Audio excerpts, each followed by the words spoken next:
So I noticed that there was no Memo Monday post this past Monday or a Memo Tuesday post. So that could mean only one thing. You died. Oh, Garrett, I'm going to miss you so much. I can't believe you're dead. Oh my God, what a loss. Thank you for leaving me all your shit. I'm going to miss you so much. Thank you for leaving me all your stuff, though. It's very nice and control your show. Thank you for leaving me that. Okay, got that out of my system. Anyway, it was nice knowing you, dude. Bye.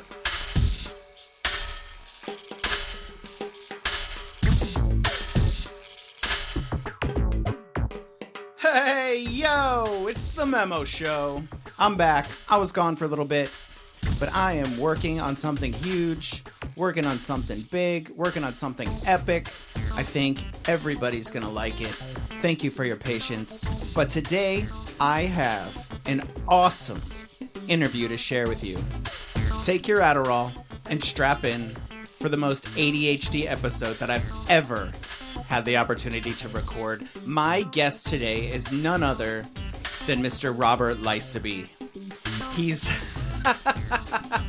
hilarious. He's interesting. He's an author and he's a writer, and not to mention an old dear friend. I'm glad I had him on, and I'm excited for you to hear what he has to say, even though I don't think he directly answered any of my questions. We had to go down multiple side streets to get where we needed to go, but it's the journey, not the destination, right? Right? So without further ado, I bring to you the Rob Lysobey Experience. Enjoy. We're both wearing collared shirts. Are we trying to, like, be grown up or something? No, I dress like basically like a 70s Cuban pimp now. It's all like white button-down shirts and like chino pants and like me wandering around. It's fantastic. Sounds comfortable though, I must say. It's really comfortable. Once you stop giving a shit about things like fashion and looking normal, it becomes so much easier. Yeah, I try to be presentable. Most of the time it's a t-shirt and jeans, but you know, sometimes I like to spice it up a little bit.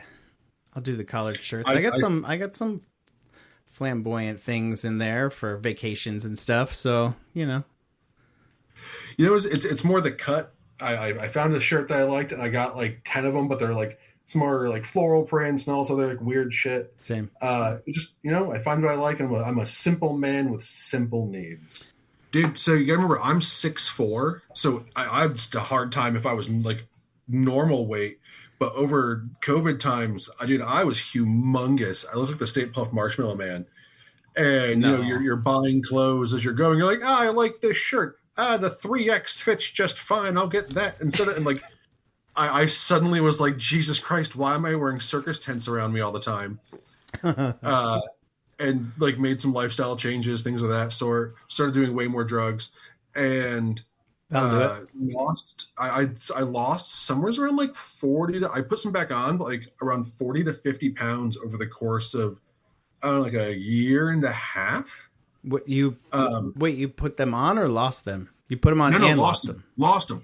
Well, I gained them during COVID because all we did was sit around, eat, watch fucking bad TV, and be angry online for like 4 years. It was weird.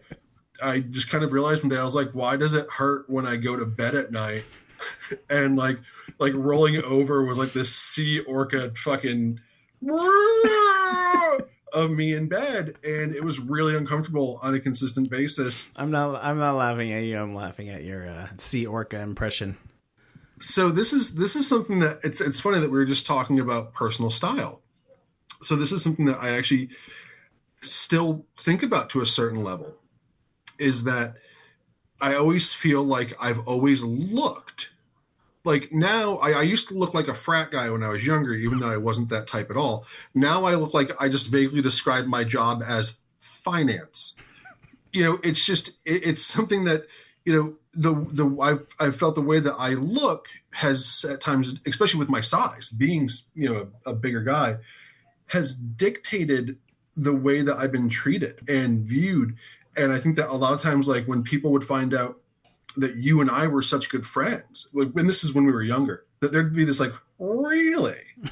And then, and then either they would talk to you for, 10, 15 minutes, and you'd have on, and take no offense, I love you, your, oh God, your leggings up your arms and the black and white stripes and whatever was going on. My goth phase, but it wasn't called goth back then. We were called freaks. So I just want to say, me and my friends, we made all y'all. So I like now another goth and everything. We were the first. But yeah, that was my freak stage. Yes. Well, but like then people would talk to you and be like, "Oh, this guy's completely normal. He just dresses differently." Yeah.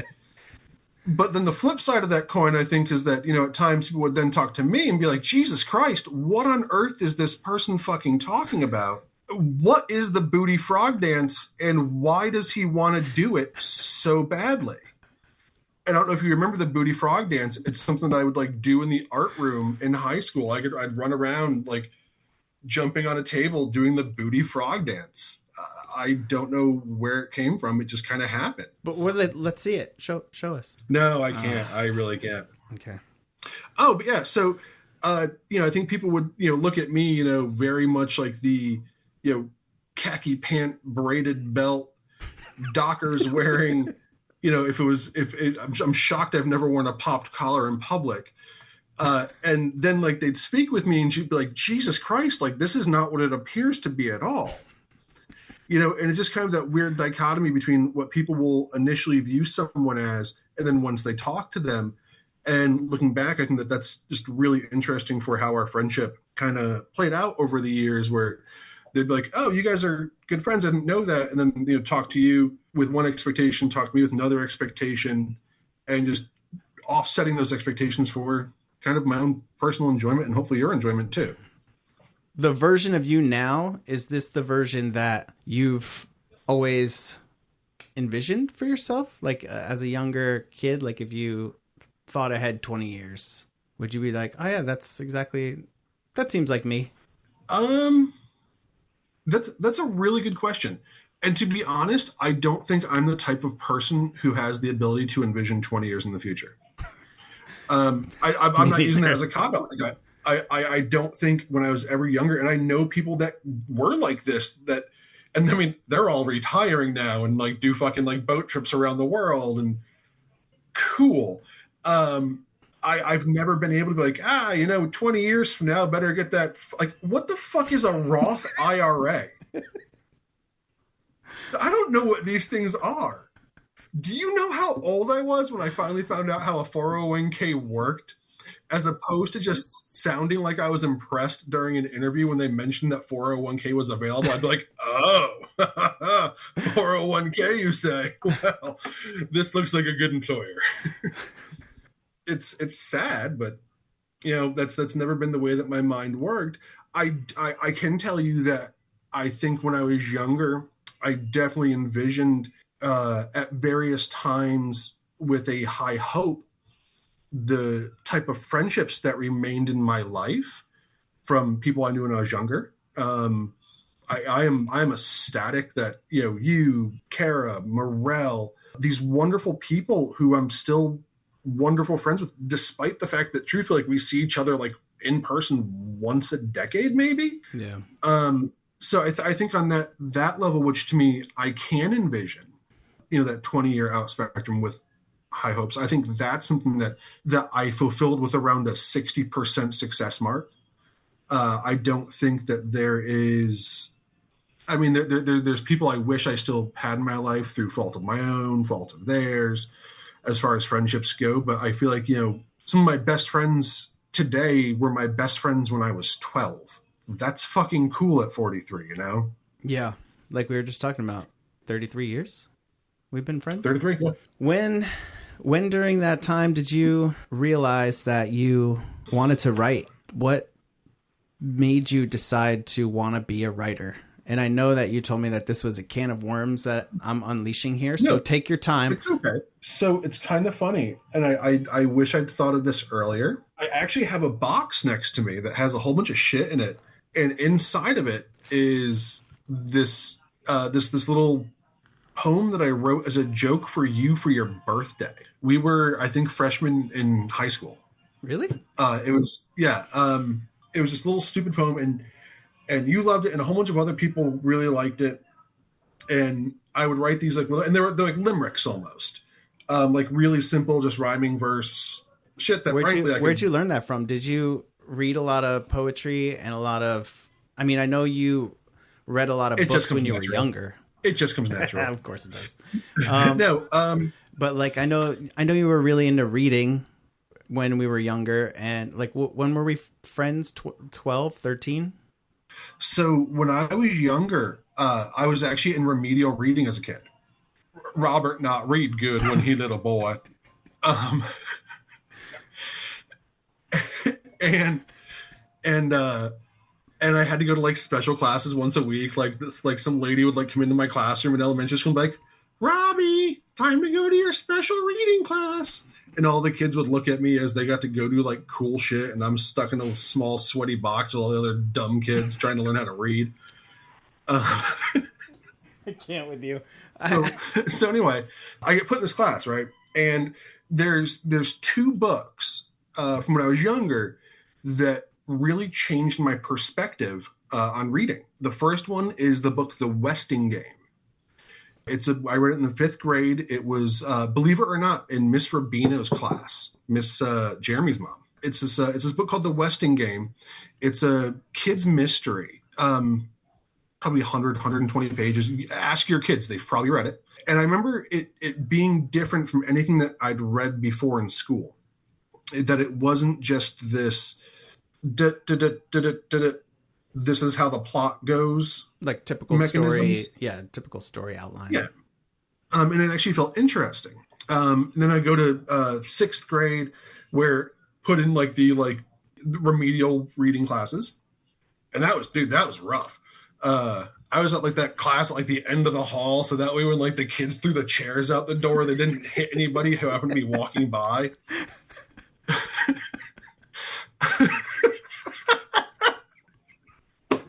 I don't know how much of this I'm gonna be able to keep, but keep going.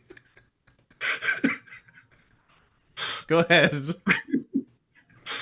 Well, I wanted Rob on my show, and I'm getting Rob. This is amazing. So anyway, I get put in this class, and so I go to this class, 6th grade. It's really tough. I meet you, and like life starts getting a little bit easier.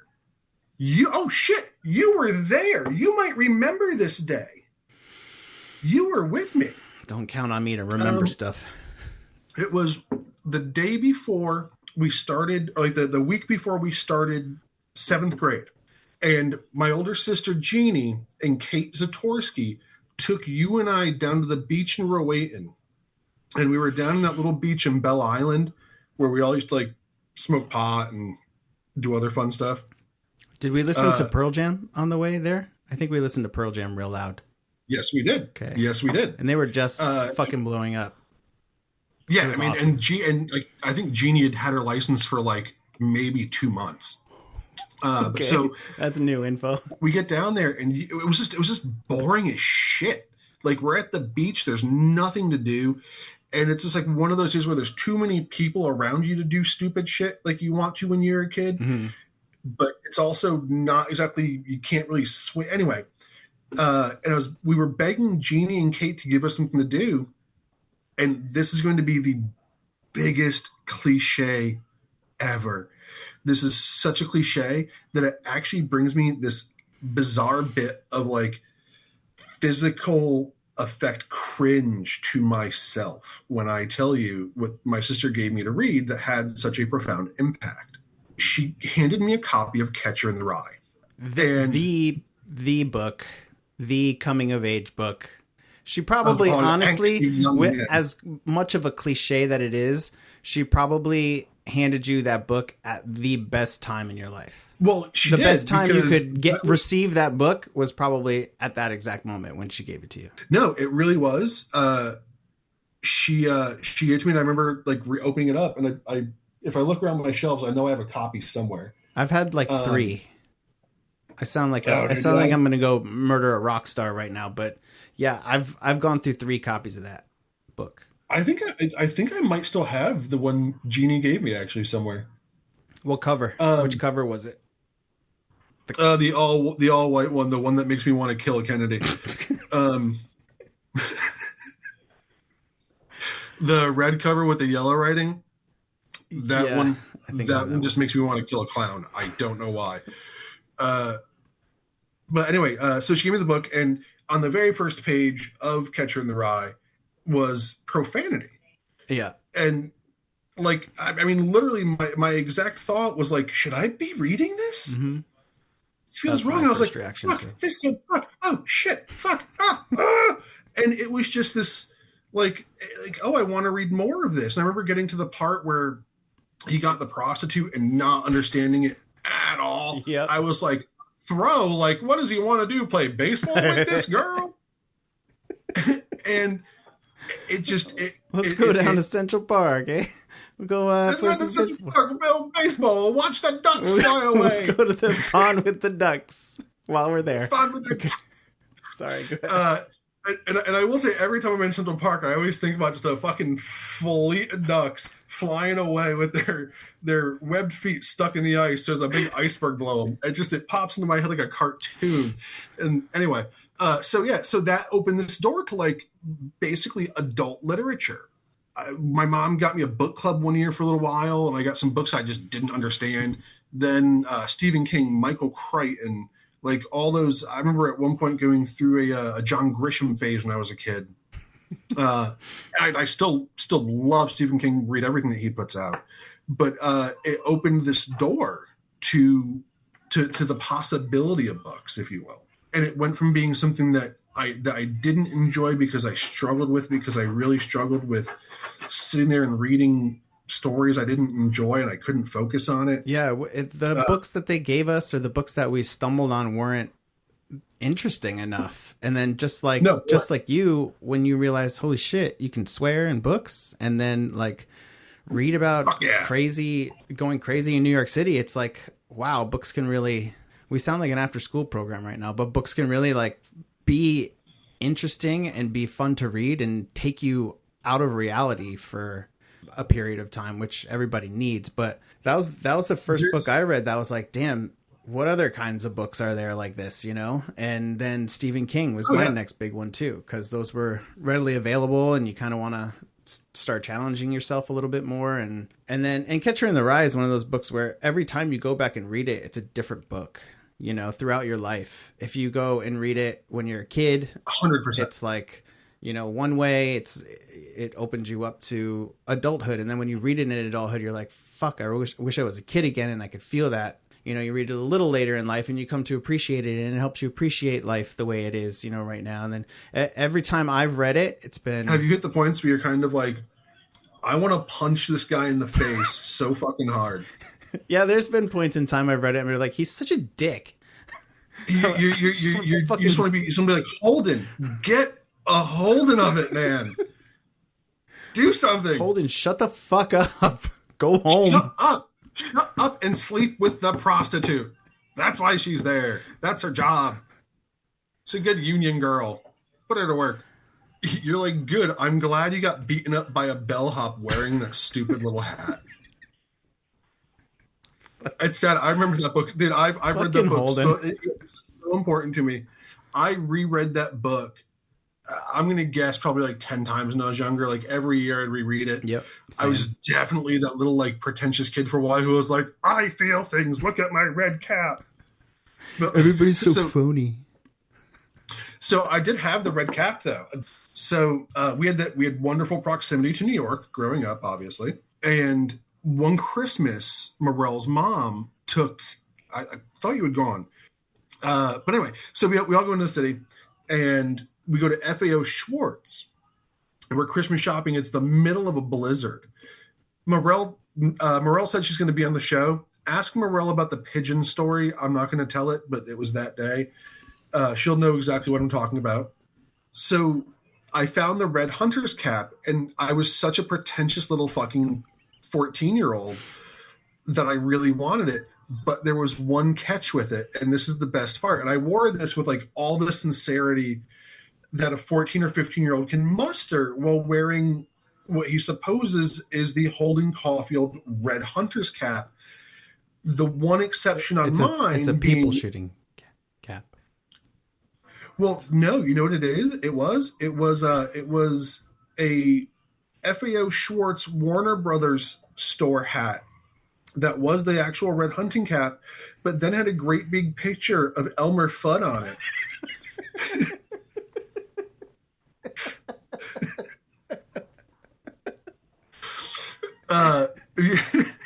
So you got Holden Caulfield's red hunting, animal shooting hat, people shooting hat, but it was the Disney version, no, the Looney Tunes version. Like everything, like if you were looking at it from the side or from the back, you'd be like, look at that fine young, well-read gentleman. It was Elmer Fudd's hat. From lovely, the cartoon. Lovely, authentic cat. And then I turn around and you're like, Jesus Christ, what is that abomination? So, do you want to hear a quick slide? I probably thought it was so cool that my brain eliminated the Elmer Fudd off of it, and because I always thought you were cool enough to be able to pull that off. I don't see why not. It has a Lysobey type irony to it, and it's great. It did. I don't know. I don't remember how long I wore it for. I don't think I wore it that long. I think eventually my mom was like, "That hat's fucking dumb." So, remind me, and I'll tell you the story at some point of when I inadvertently wore a Malcolm X t-shirt to school in 6th grade.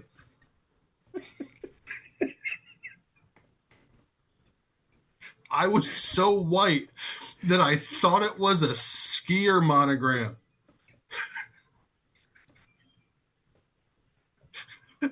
I was such a know-nothing white kid in 1991 before I met you.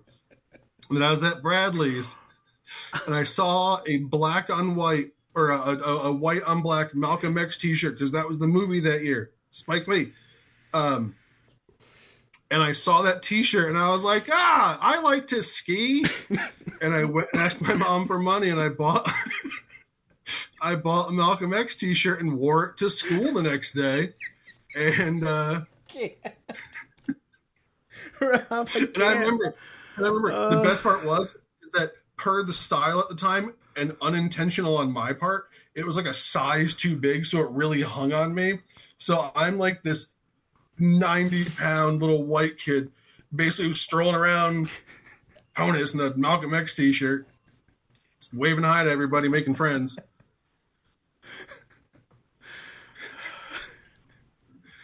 I good gotta times. work real hard to keep this on track today. Okay. You're killing me, Rob. I didn't like introduce you or anything. So let me introduce you like legit.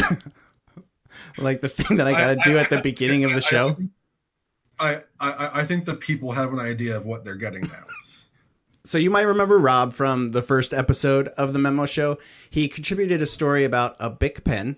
He did a few voiceovers on a very recent episode of Memo Music Radio.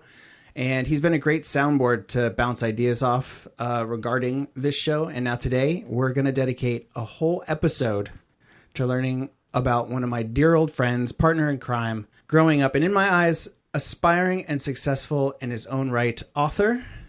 I want to ask you your loaded question. You started answering it to me before I got to introduce you, but had we gotten sidetracked?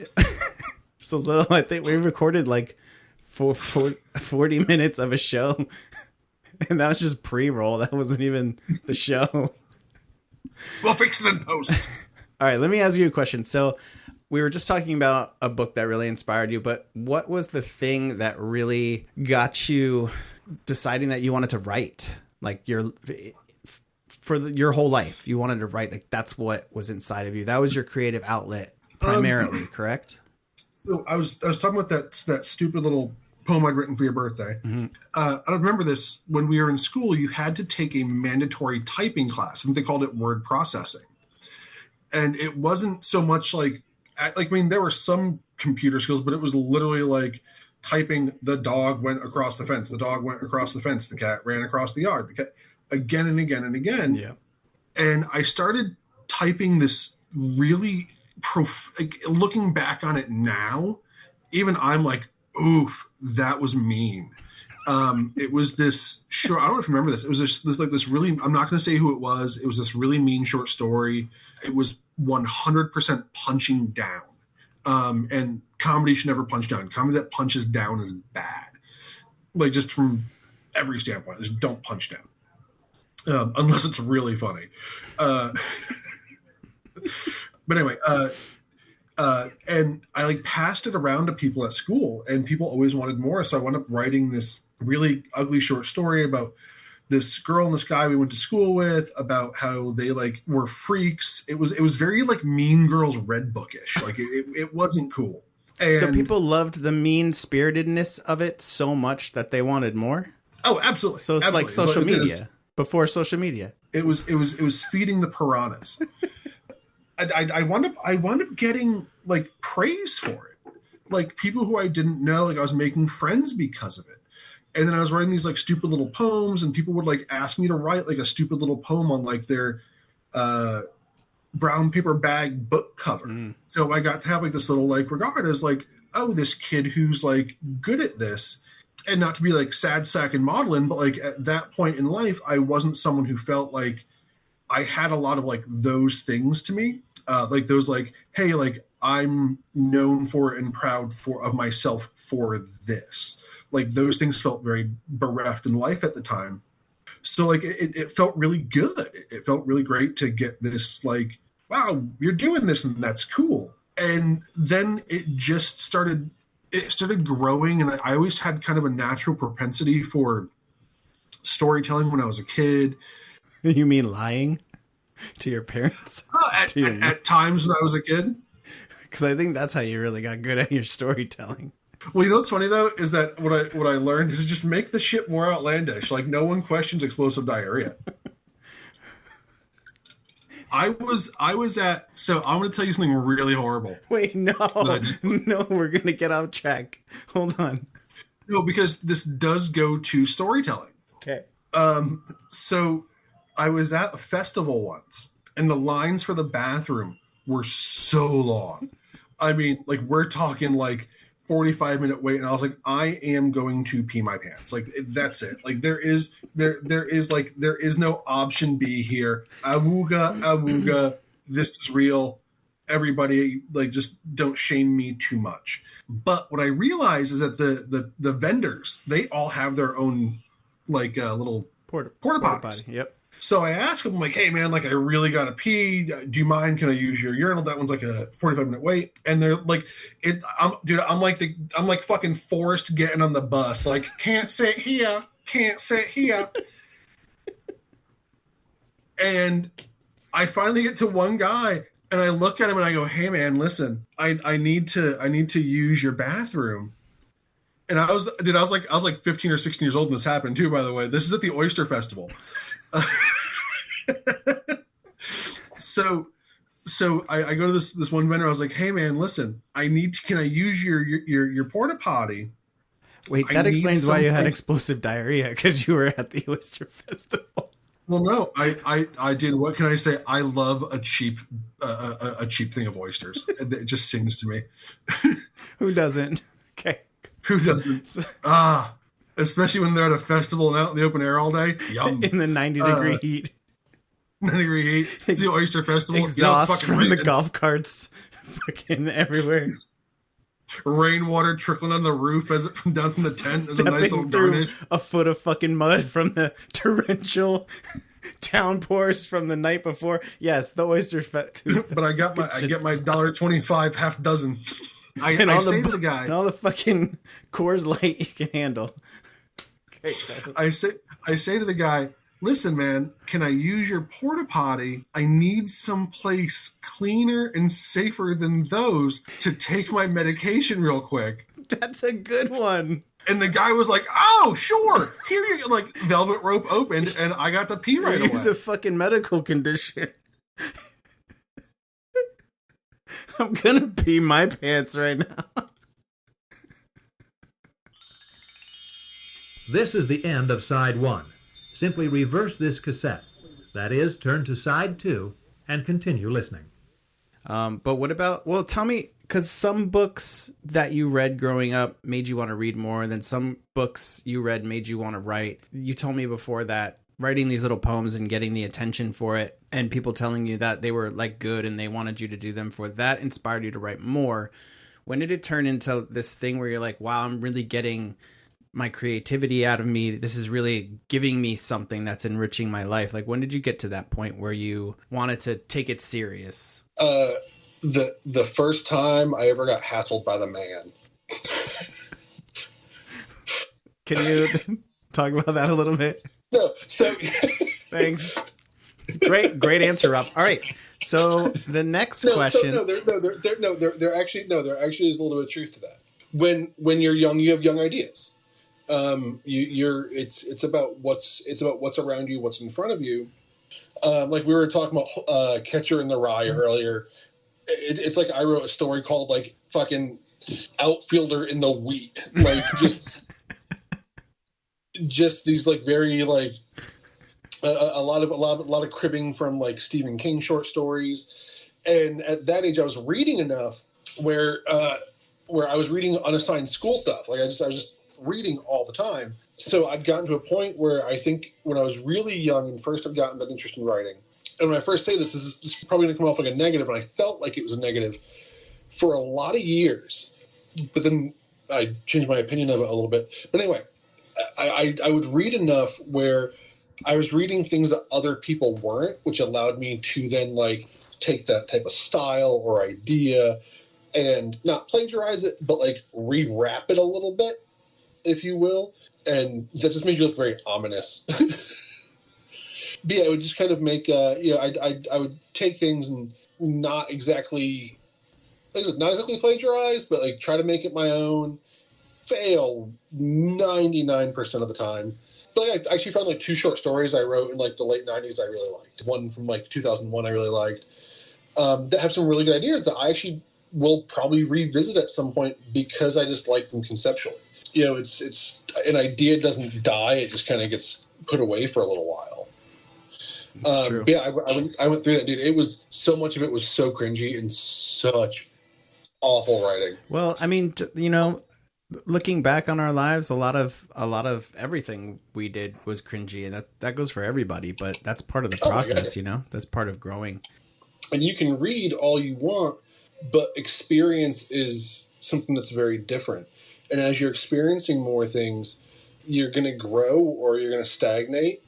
And I think that goes for the creative side of things as well. So it wound up that positive reinforcement I got from my peers about this kind of met at the exact perfect time as me being handed a copy of Cat's Cradle by Kurt Vonnegut. Oddly enough, the book The Hot Zone, which is a medical study book, I remember reading it when I was in high school and realizing that I was able to read more than I was allowing myself to. Jack Kerouac, so pretentious of me, but once again, another one of those. And you know, that teenager part of everyone, hopefully, that yearns for rebellion, that yearns for ownership of self, if you will. And I think that art and kind of creativity was a little bit of my line of rebellion, or it became that. Sorry, it wasn't that naturally. I think it became that. Mm-hmm. Like I don't know if you remember. I used to paint a lot when I was younger. I was terrible at it. I loved doing it. I do it these like what I thought were these crazy abstract expressionism. Feel my angst, but I would, you know, it was these things that I found that were kind of like my outlet that I could do. You know, the things that I had thought made me special when I was not special, but made me unique, if you will, when I was younger, I think kind of ceased to be. You know, if you had asked me when I was, you know, you'd asked me that question earlier about if I would have seen myself where I am in 20 years ago. I stand by my answer that I've never had the ability to see those things, but I will say that I can do it in a shorter term. And I think that if you had asked 12 or 13-year-old me who constantly, dude, I played baseball all the time. I loved playing baseball, liked playing hockey, ride my bike everywhere. Like I was an active kid who really liked sports, and reading was just kind of like this side hobby. Then when I got to high school, I discovered that for a variety of reasons. One, I don't know if you know this, you have to have good grades to play sports. And I didn't. But also, I kind of realized that culture wasn't what I wanted. That kind of, I don't think I've ever been attracted to that idea of masculinity. I think it's a kind of a bullshitty, silly concept. Yeah. And I remember you were in those locker rooms with me at times, and I had great times playing baseball. Baseball was always a really fun sport for the most part for me. Hockey was a very different story. You were in there with me. Yeah. There'd be people, once again, I really truthfully don't want to name names because these are things that happened a long time ago in the past. I don't want to judge people for them now. But there was someone in particular who would sit there with his dick out and waving it at us and then go, hey, homophobic epithet. You guys looking at my dick? And you're just sitting there being like, yeah, dude, you're waving it at us like a flag. And it's just, it really just became something that I was like, this is not who I am. This is not my tribe. And I think also at that same time, I started expanding my friend group. I started expanding my universe, for lack of a better way to say it. And then, one day the door just kicked itself open. I don't think there was an exact moment.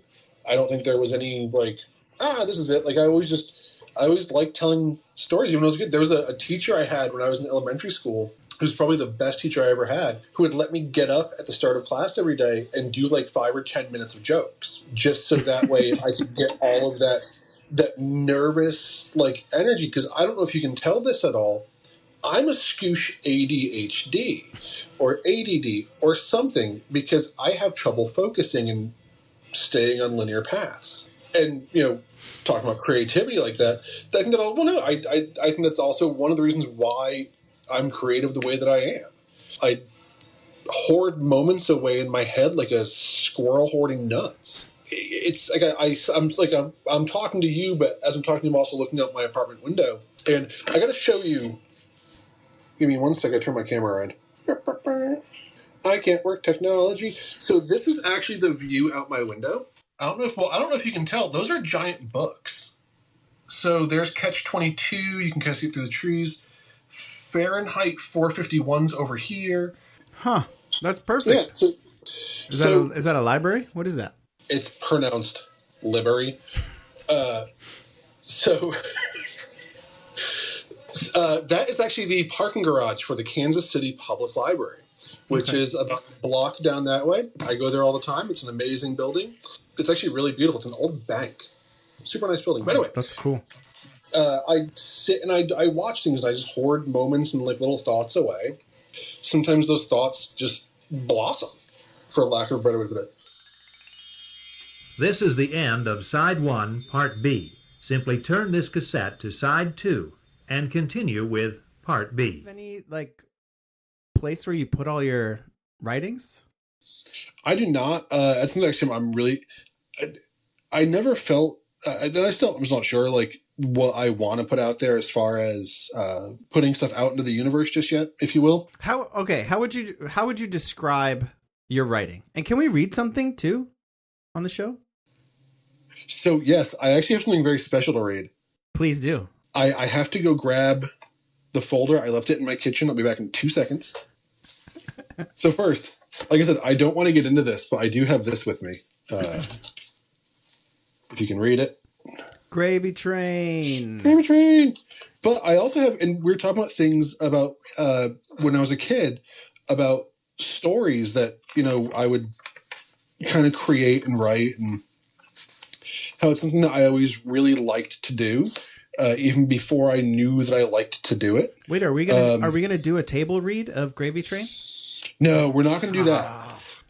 Gravy Train, explain it. Gravy Train is a screenplay that we wrote. How old were we? It is.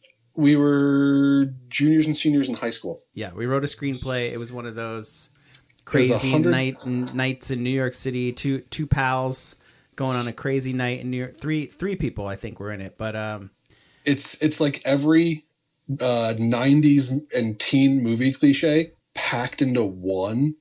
Like, but we did it first. I don't know if we did it first. We did it best. We did it best. Those types of movies, like, I think right after we wrote that, what was the movie that came out that was most like it? We were like, God damn it, they stole our idea. What was it? Fucking... Oh my God, it was... like Superbad was very similar. Superbad, but that was later on. You were thinking of...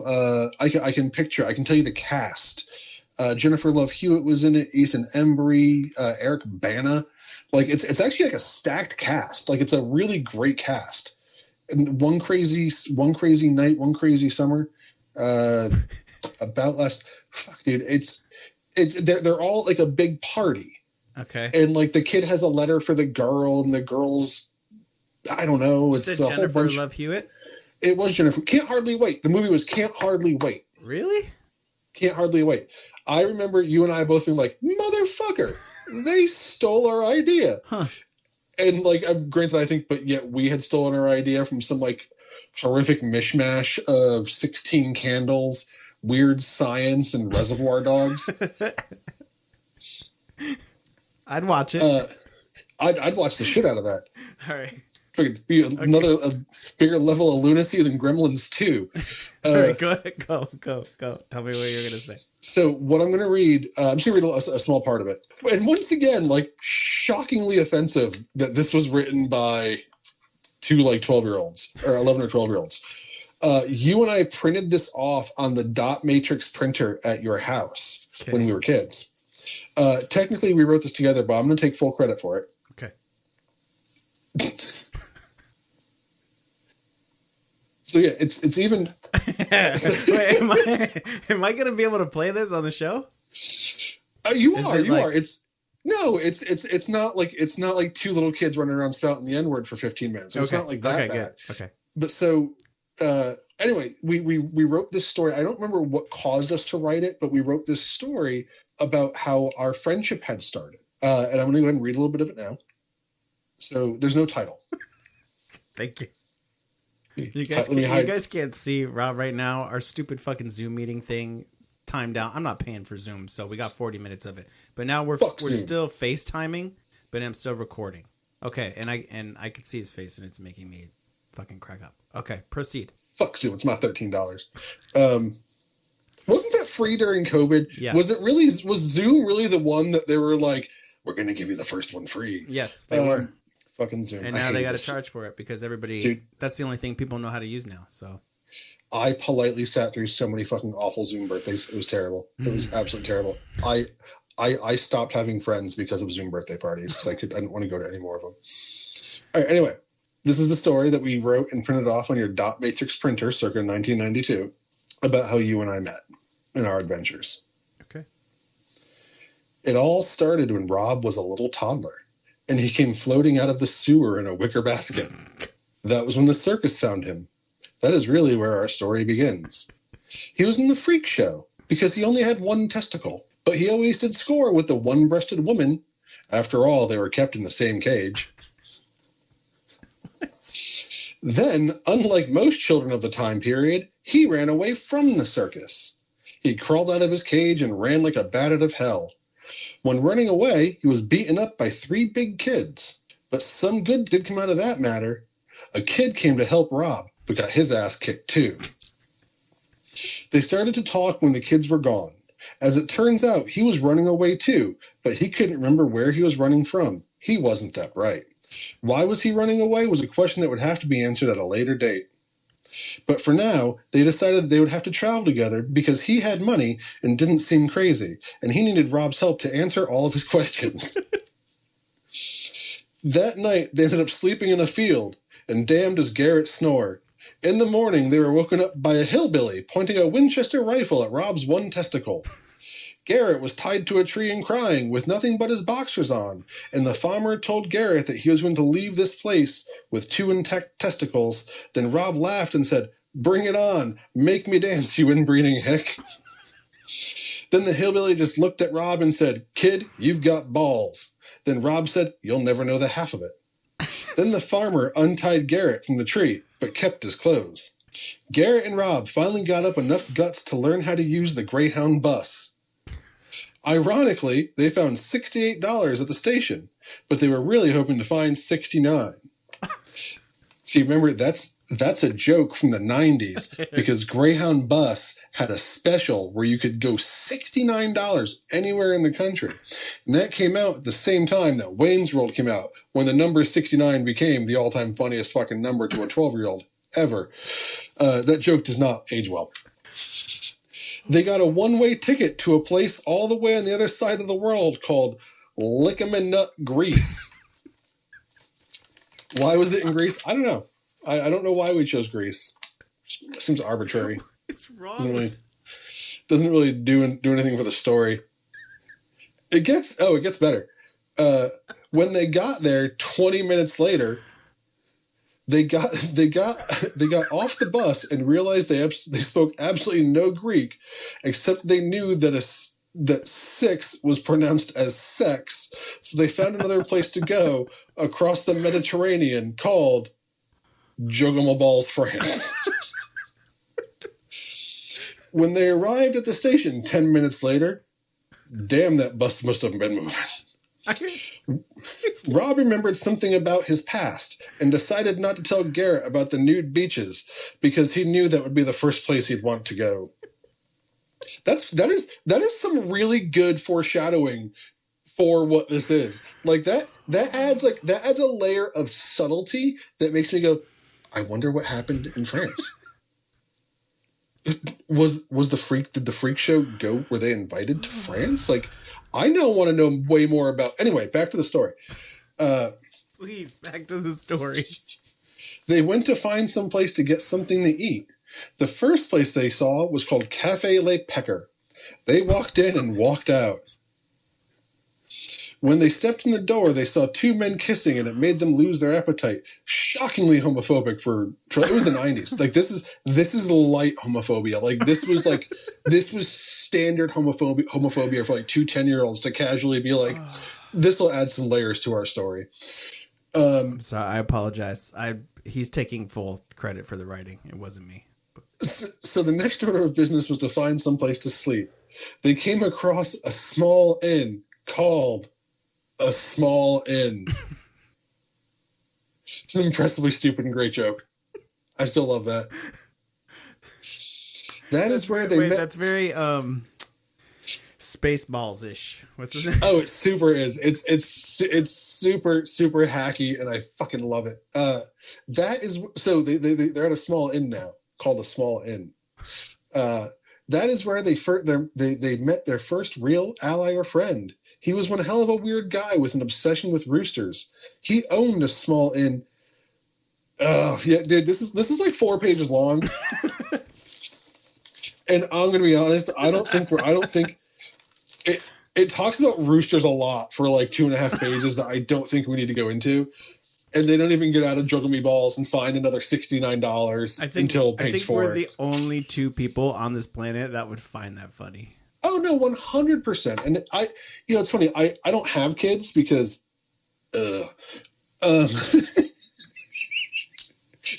love kids. I just don't have any. This interview is such a mess, Rob. Part of me doesn't even want to edit this and just put the whole fucking thing up the way that it is. And just apologize to my listeners. This is the worst Quentin Tarantino fucking podcast you'll ever hear. The intro's in the middle. What the fuck? We have video for part of it. We're doing FaceTime, Zoom. This shit. I've never had a catastrophe this big. I think we should end on a cliffhanger. But by that, I just think we should talk about the movie Cliffhanger for like 10 minutes. Because we used to watch the shit out of that movie at your house. I give up. As you should. I've beaten better into submission. Give up. I can't do it. I've been trying to be corralled by better. Can't break me, boy. What did I sign up for? I don't know what you...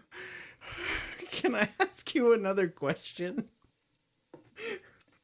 Absolutely. So it was those types of things that we did in our spare time that you really took pride in, even though that story was super silly and super immature. It was like you still were proud of it after.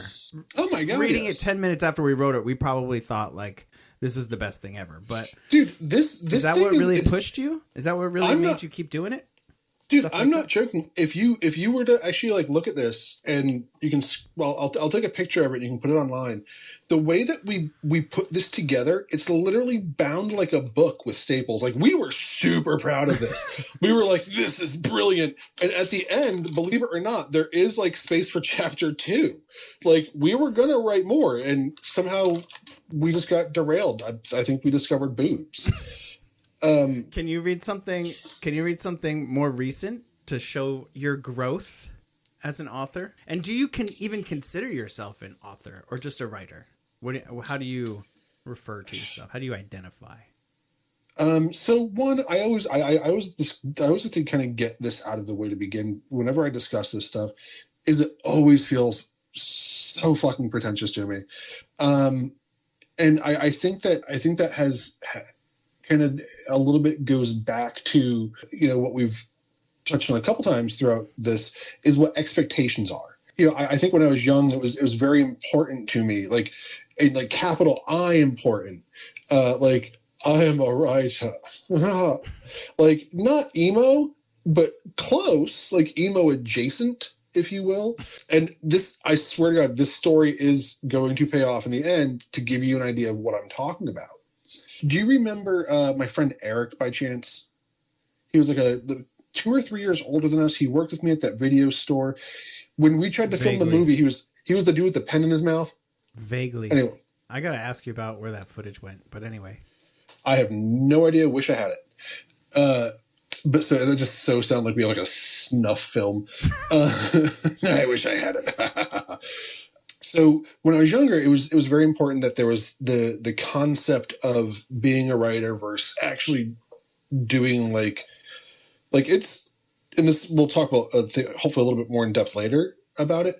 But the concept of being a writer versus doing like the actual like hard part of like actually writing and writing well were two intensely different things when I was younger.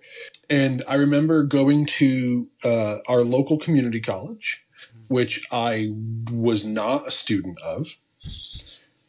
It was me, my friend Eric, who was a very good writer. I really sadly just kind of lost touch with.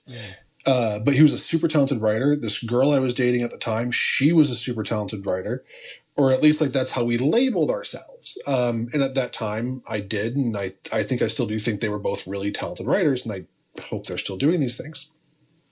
We decide that we're going to go to a poetry reading at the local community college. And we'd been out drinking the night before, like just like partying like young people will. And we ended up going, and I think we all slept at Eric's house or something. And the next morning we all woke up kind of hungover, and we got this really great idea. We had this really great idea that this was going to be like our literary coming out party, that we were going to go and we were going to do this reading, and that people were going to be wowed, and that we had this fucking bazonkers expectation that there's going to be some like publisher there who's like, poetry from white suburban kids, just the market we've been looking for. Here's $10,000. Go write.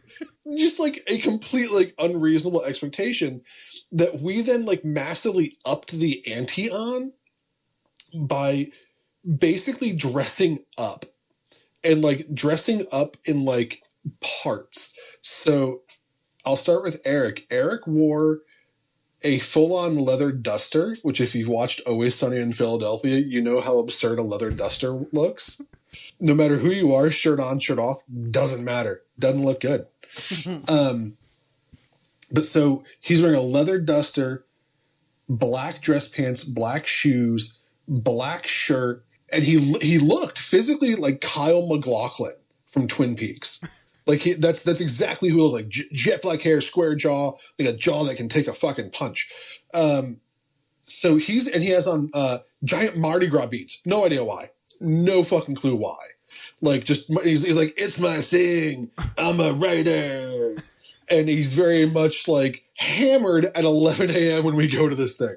Then my girlfriend is wearing what can only be described as like 18-year-old dominatrix light. Like it is. Remember when velvet corsets were all the rage? Yes.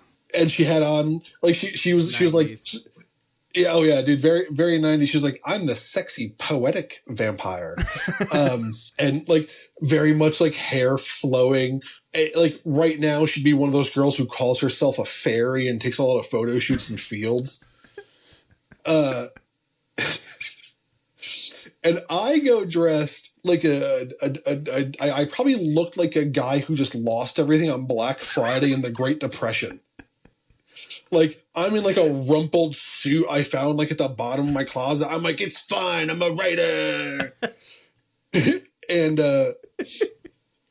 and we go and we sign ourselves up for this reading. And this is where it gets bad. This is where it takes a turn. And why I think you have to really check yourself for how important you think you are. And that's why it ties into the whole question of like, what do I consider myself? Yeah. And also, this will explain too, is I also have kind of like just a fucking disdain for anyone who's like, hey, so what do you do? I'm a writer. Oh, okay. Just one of those weird little things. But so we sign ourselves up for the reading.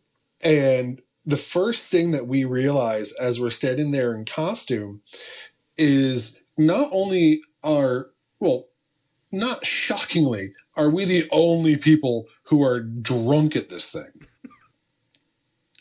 And like Eric's plastered. Like Eric is drunk. How old were you? I was 17. Okay.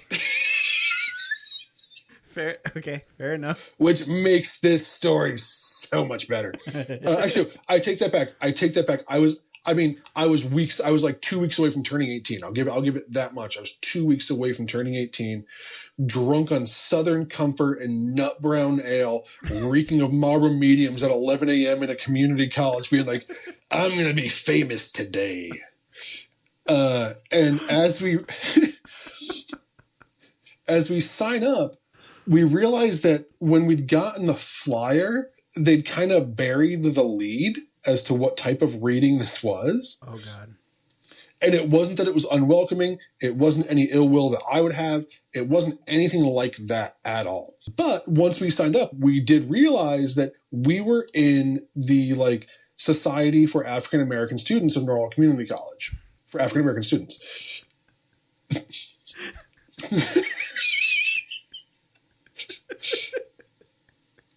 And can't make this shit up. You can't make it up. Were you wearing your Malcolm X t-shirt? No, I'd grown out of it. But I was like, they've been through a lot as a people. I think the most I can do is stay.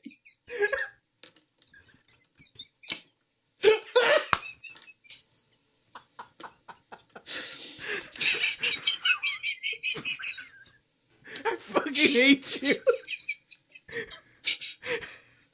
Why? I hate you. Why? I can't use any of this, bro. Why can't you use any of this? Just kidding. I'm sorry. I wasn't aware that you were doing this for like a production of one. Anyhow, so we're at the reading. Oh, fuck. We both had to take our fucking glasses off. We're at the reading, and I remember they called my girlfriend first because she had put her name down first, and she was a good writer. Like it wasn't anything that was out of place there. It was just this like very like that mid to late 90s poetress wearing velvet and flowing hair and fairies in the field and like just that whole kind of like vibe. Mm-hmm. And she was great. People clapped. It was fine. Then Eric got up, and it was a lot. It was like watching someone. It wasn't the level of bad of like a wretchedly bad best man speech. Like, it was way better than that. But it was like watching someone who on Halloween dressed up as Jim Morrison and then just leaned into the character all night. Just all night was like, I am the Serpent King. And you're like, dude, fucking get away from me. I get it. You're like, I think you shit in those leather pants an hour ago. Get away from me. So, and then finally it was my turn. And I get up there, and I still have it. It's in a journal that's sitting up in one of my shelves. I read poetry about my experiences. Well, let me rephrase this. So I want to make sure it's in the proper context. I, the 17, soon to be 18-year-old suburban white kid, went to the African American Student Society of my Norwalk Community College, where I decided to read poetry about my trip to London and how I saw junkies. And I tried to be really edgy. And if there's one thing that I'm not, it's edgy. Like, edgy, I'm not edgy. Like, it's just, I've tried to make myself look that part. And I'm just not. Like, I can be intimidating, but I'm not edgy. Was this your Kerouac phase, probably? Oh, dude, so hard into it. Okay. Like, I should have lit a Marlboro on stage. And, like, I legitimately was expecting to have to take applause breaks while reading, like, individual poems. Like, really gonna get him with the line about the junkies in the sewers, aren't you? They're gonna be wowed. Stop. It's like Ginsberg at City Lights. And people are just fucking staring. That you can hear it. You could hear the scratching of the pen on the paper as other people are signing up to read and then scratching their names out because they don't want to follow the fucking train wreck that's on stage. And I'm not kidding. I legitimately expected, like, to be, like, swarmed with adulation. So it's like a comedian's first time on stage, bombing. Like, you're in the wrong demographic. You're like, it was your first time. Like, you think you're hot shit, and then how did that hit your ego? It wasn't like that. It was like walking into a funeral home to give a eulogy, and it's the wrong fucking funeral home. Like, that's the level of response. And I'm not saying that the African American Society of Students of NCC were mourners, but, like, that was the reaction. Like, someone died, and it was my ego. Like, but I luckily I think I was like just drunk enough at 18 to not care and be like, they just didn't get me.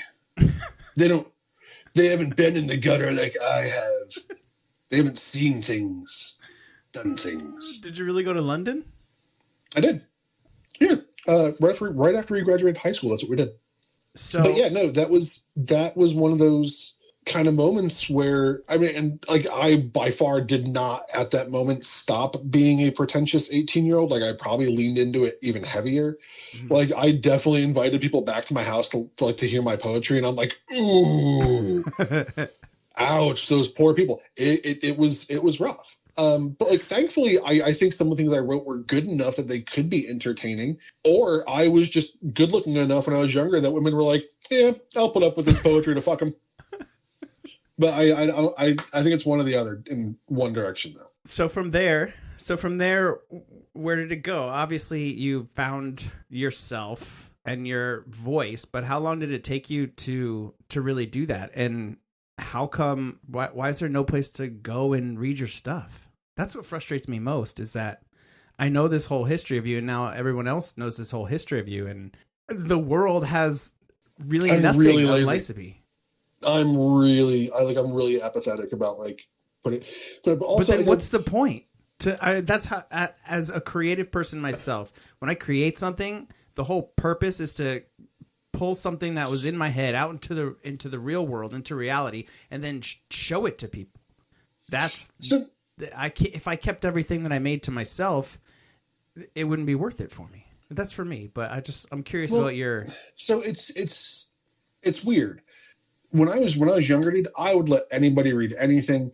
I'd put together packets of my shit like they were manifestos and just hand them out to everybody. I was in New York a couple months ago, and I saw some kid in Washington Square Park, and he had a little folding table and a typewriter set up and a sign that said "Write a poem for you, $5." And I was like, oh fuck, that was me in 1998. Like that's how I was. Like that's how like forceful I was, like putting my stuff out there all the time.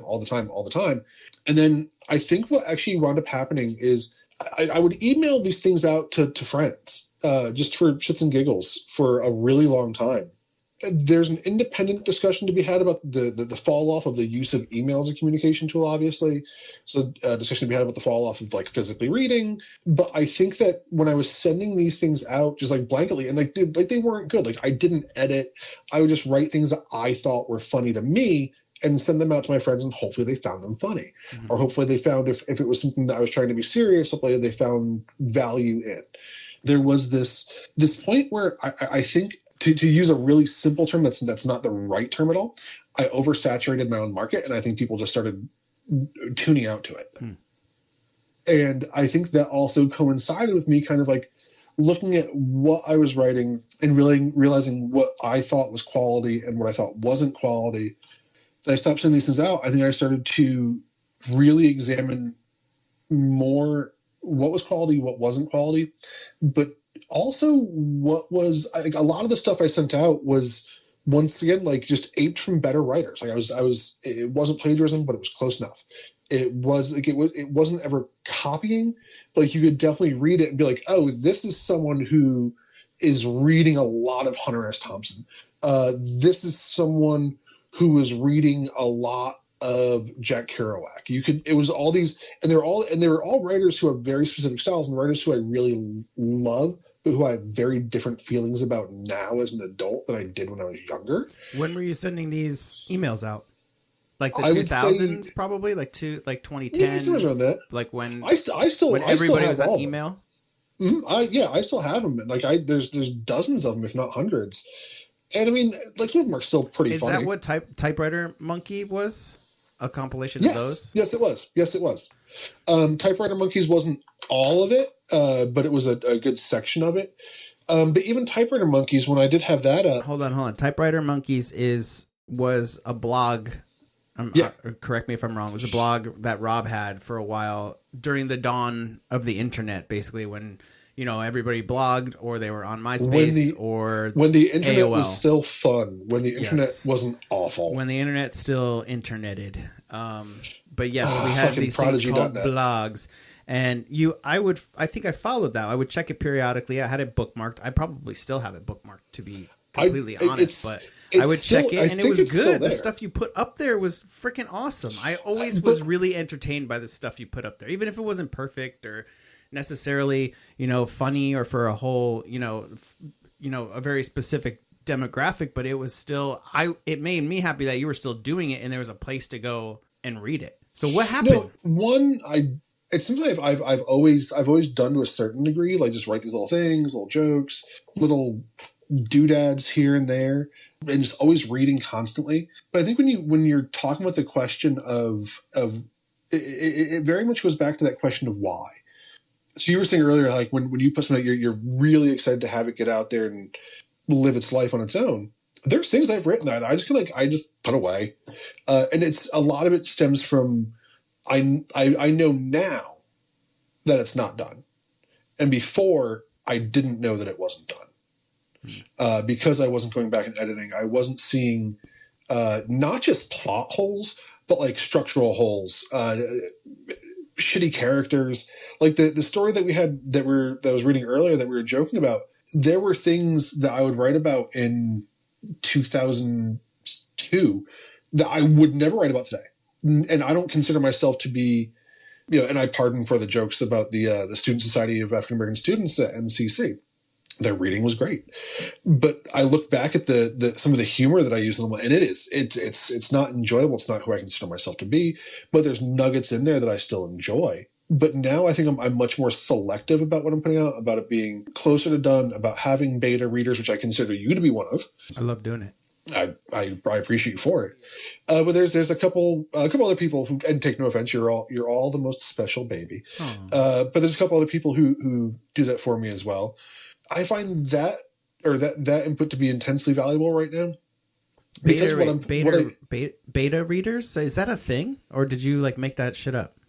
That's a thing. It is? Yep. Mm-hmm. I didn't know about that. Okay, well, thank you for choosing me. All right, sorry, go ahead. Didn't mean to.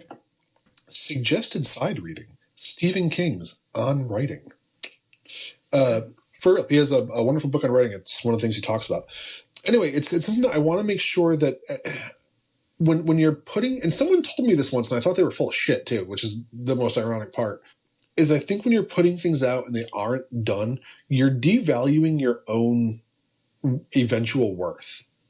So someone that read something by me that was just riddled with grammatical errors, spelling errors, syntax errors, pace, it just like something that's just bad, has like these like one or two kernels that I love that I just built this fucking shanty town around to give someone a tour of. The more I do that, the less likely they are to then enjoy something I write in the future, because I think the less likely they are just to fucking read it. Yeah, that's a good. So point. I think that's become way more important to me.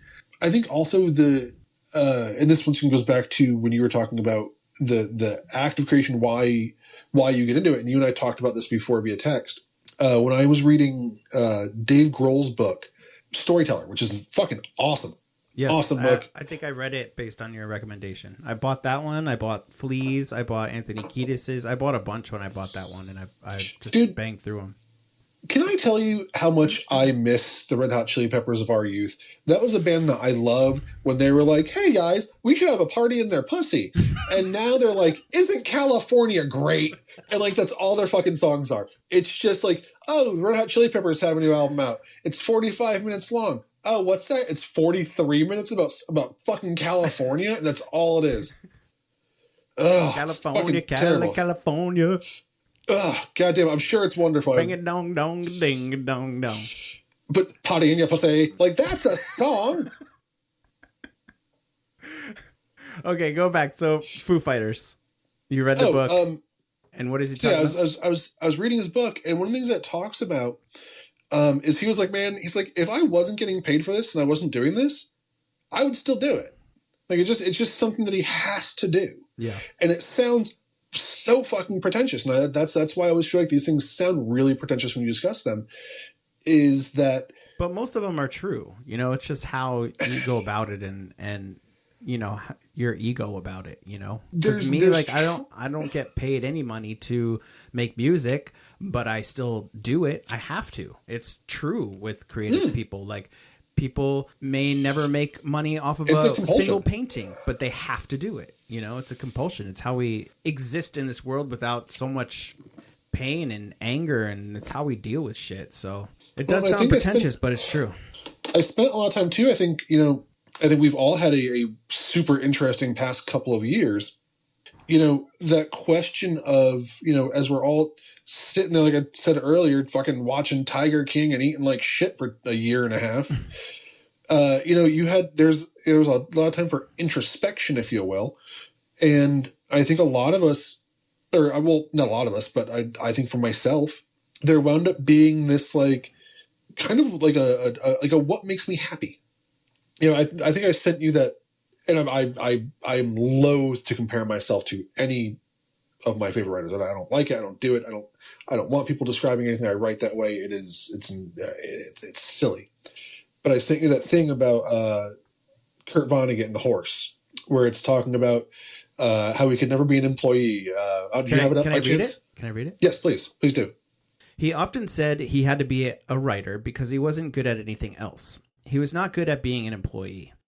Back in the mid-1950s, he was employed for Sports Illustrated, briefly. He reported back to work, was asked to write a short piece on a racehorse that jumped over a fence and tried to run away. Kurt stared at the blank piece of paper all morning and then typed, "The horse jumped over the fucking fence," and walked out self-employed again. Yeah, so I mean, I've done a little bit of everything in my day, and I've been pretty good at some of it, fucking terrible at a lot of it, apathetic at a lot of it, hysterical at most of it. But I don't think anything has ever had this that makes my mind feel the way that it makes my mind feel. There's no other way to describe it without using too purple of language or to make it sound too poetic and silly. I think that gives it too much mysticism as opposed to a concreteness to it. And I think that the whole mysticism around creativity is some bullshit that fucking needs to stop to begin with. It drives me goddamn crazy. Like it's like everyone's just some sitting in a field, writing in a diary, waiting for inspiration to strike, and yelling eureka and running to a typewriter. Like, that's not how any of that works. Like, at all. For no creative process, in my opinion, is like, are there moments of inspiration? Fuck yeah, absolutely. But it's also like a lot of work. Like, it's hard. Like, you have to like play with these moments of inspiration. You have to fuck around with them for hours, days, and weeks and years. I have an idea for a story that I once wrote 27,000 words of. 27. That's a lot of words. That's roughly the size of that's half the size of an average novel. I fucking threw it out. Like, it was that bad. Like, it was terrible. I was like, this is awful, and I don't want this. But it's an idea that I still have, that I still like. I'll just have to go back to it at some point when it's more formed. So for you, it's more of, you get one yes out of 1,000 no's. Oh, they all yeses, baby.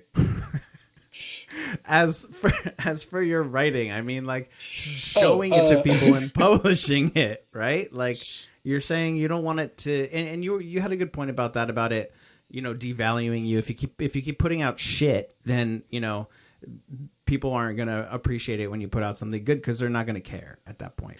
There's stories that I've written recently that I do want to. I've submitted things to. The only things I've submitted to the Kurt Vonnegut Literary Journal for 2 years, so I haven't gotten into it yet. And I do use the word yet. But I do want to start submitting my stuff more online. I've been told by a cousin of mine to do either a Substack, or what's the other one? I don't know. Slack, Substack. Internet magic. I don't know. Store my internet box adjacent to pornography. We'll be fine. But of doing something more along the lines of that. So I like do starting feel a like community kind of people. Yeah. Like, you can separate them by beta readers and people who do the same thing as you, and you build a community around the writing, basically. That's a big part of it. There's also I live in Kansas City, and there are places here where like in-person writing places. Because I do feel like I'm at a point where I do want more feedback than just the people that I know, because, take no offense when I say this, it's nothing towards you or the other people that do this for me. You're never going to be able to entirely judge anything I write with complete objectivity. You can try to, and you can get really close to it. I have zero doubt that if I were to send you something that I was like, hey, I think this is really good, and you thought it was trash, that you would hopefully have no problem being like, dude, this is kind of trash. Like, what are you doing? But yes, you do hit a point where there's a wall. There is a wall that I don't think you can get over without going to just a complete outside source. Yeah, that's true. And that is the point that I do feel like I'm at now. I just have to kind of get off my ass and do it too. I think my special brand of hyperactivity ADD tends to make me lose focus on things quickly, which, if you couldn't tell, might be a problem. This whole podcast is an exhibit of your ADHD, and it's a beautiful mess, and I love it. And I've always been this way too. Like, there wasn't. This isn't some like, oh, where did this come from? Like, even the other day, my mom was like, I have no idea why you are the way you are. They've been saying that since we've been born. She's like, my mom was like, your dad's side of the family, kind of funny. My side of the family, kind of funny. Your sister, me, kind of. She's like, we don't know where you came from. But you know what it is? It's because I was raised by the most wonderful thing you could ever ask for. Television. Yes. TV.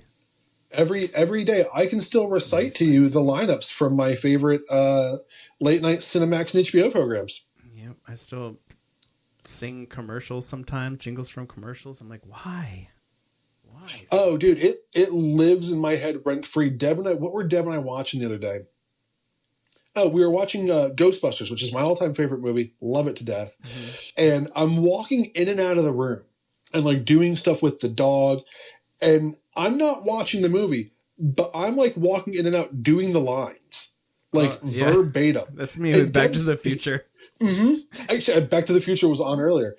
It's there. She's like, "Are you even paying attention?" I'm like, no, I've seen. I was like, and I told her, I was like, if you gun to my head, I could write the Ghostbusters script with, I'm going to estimate a 95% accuracy if given 2 weeks. That's awesome. Same with Back to the Future. I think I could get Back to the Future at like 70%. Do you know that Back to the Future is considered to be one of the perfect screenplays and is taught in a lot of film schools as such? There's a really good documentary on Netflix about it. Remind me about that. ADD.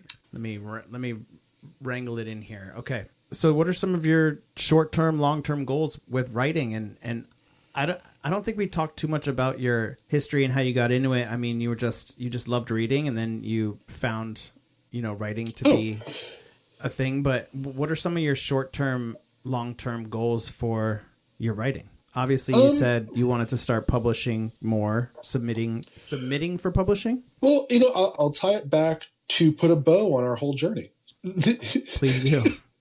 When I was younger, it was super important to me to have recognition, and like capital R recognition, and not like pirate R, like R, like. I mean, I don't think you're unique. No, that, God, no. I mean, not as at a all. kid, I think we all wanted.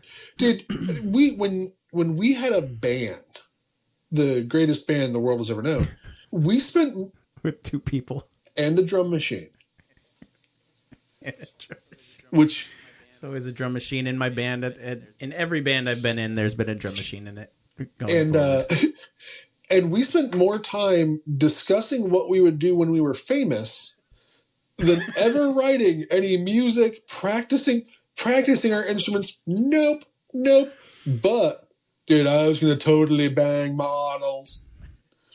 Oh, God, we were terrible. We had a whole song we didn't write one note for, but we had the lyrics, we had the album art, we had how we were going to promote it, we had the melody in our head. Dude, it is... Not one goddamn note was written. You know what? I take umbrage at that because I think that is a punk rock classic.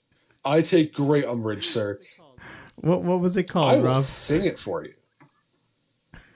I still remember all the words. What's our band name? Our band name was Din, which somewhere I actually still have. We wrote it on the back of a book for some reason. I don't know if it's here. It's still in a box at my mom's house. It's a list of all the band names that we were contemplating using. That ASAP. And it was some like one of them was we were going to be the Raviolis. Mom, we were not a ska band, but we like all of our names were super ska band-ish. What kind of a band were we? We weren't even a band. What genre were we, Rob? We transcended genre. We were.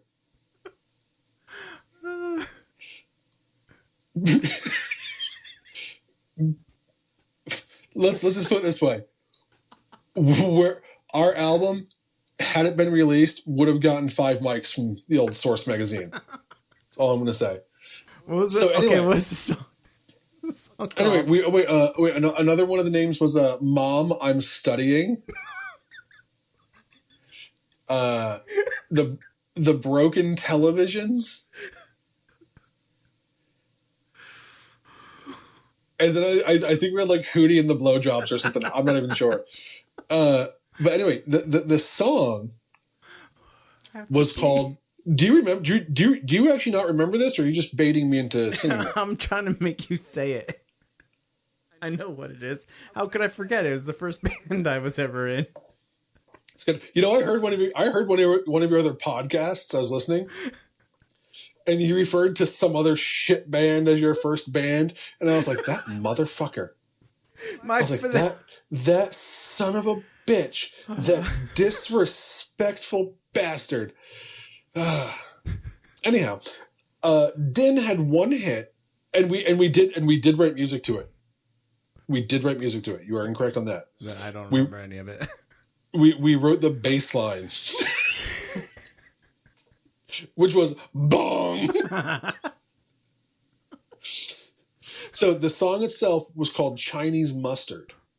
Do you remember the lyrics? I want to say it again. Chinese Mustard. Cha cha cha. All right, that's exactly it. So this is how the song went. Chinese mustard, cha cha cha. Chinese mustard, kill kill kill. Chinese mustard, how we see you. Chinese mustard, wanna eat you. Chinese mustard, cha cha cha. Chinese mustard, kill kill kill. Chinese mustard, how we see you. Chinese mustard, wanna eat you. And that was it. It was thrash metal. That's what we were. We were 12-year-olds playing thrash metal in your parents' basement. After we went for a dip in the pool, we were still in our swimmies. Playing thrash metal. This song fucking kicks ass, bro. So awesome.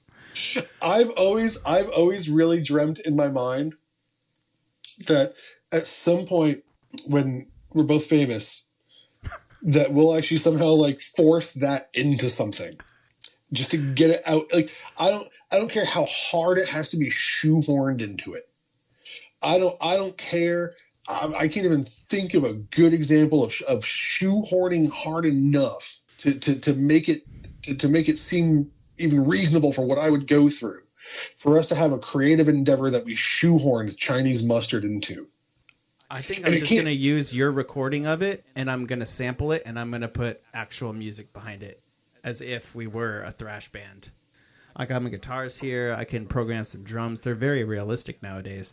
And I can I can make the song. Ours was just more of an electronic metronome that could do 2 ticks at once. It was like, hey, look, it can go tick tick. It's you know what our drum machine sounded like? It sounded like a group of people playing pickleball.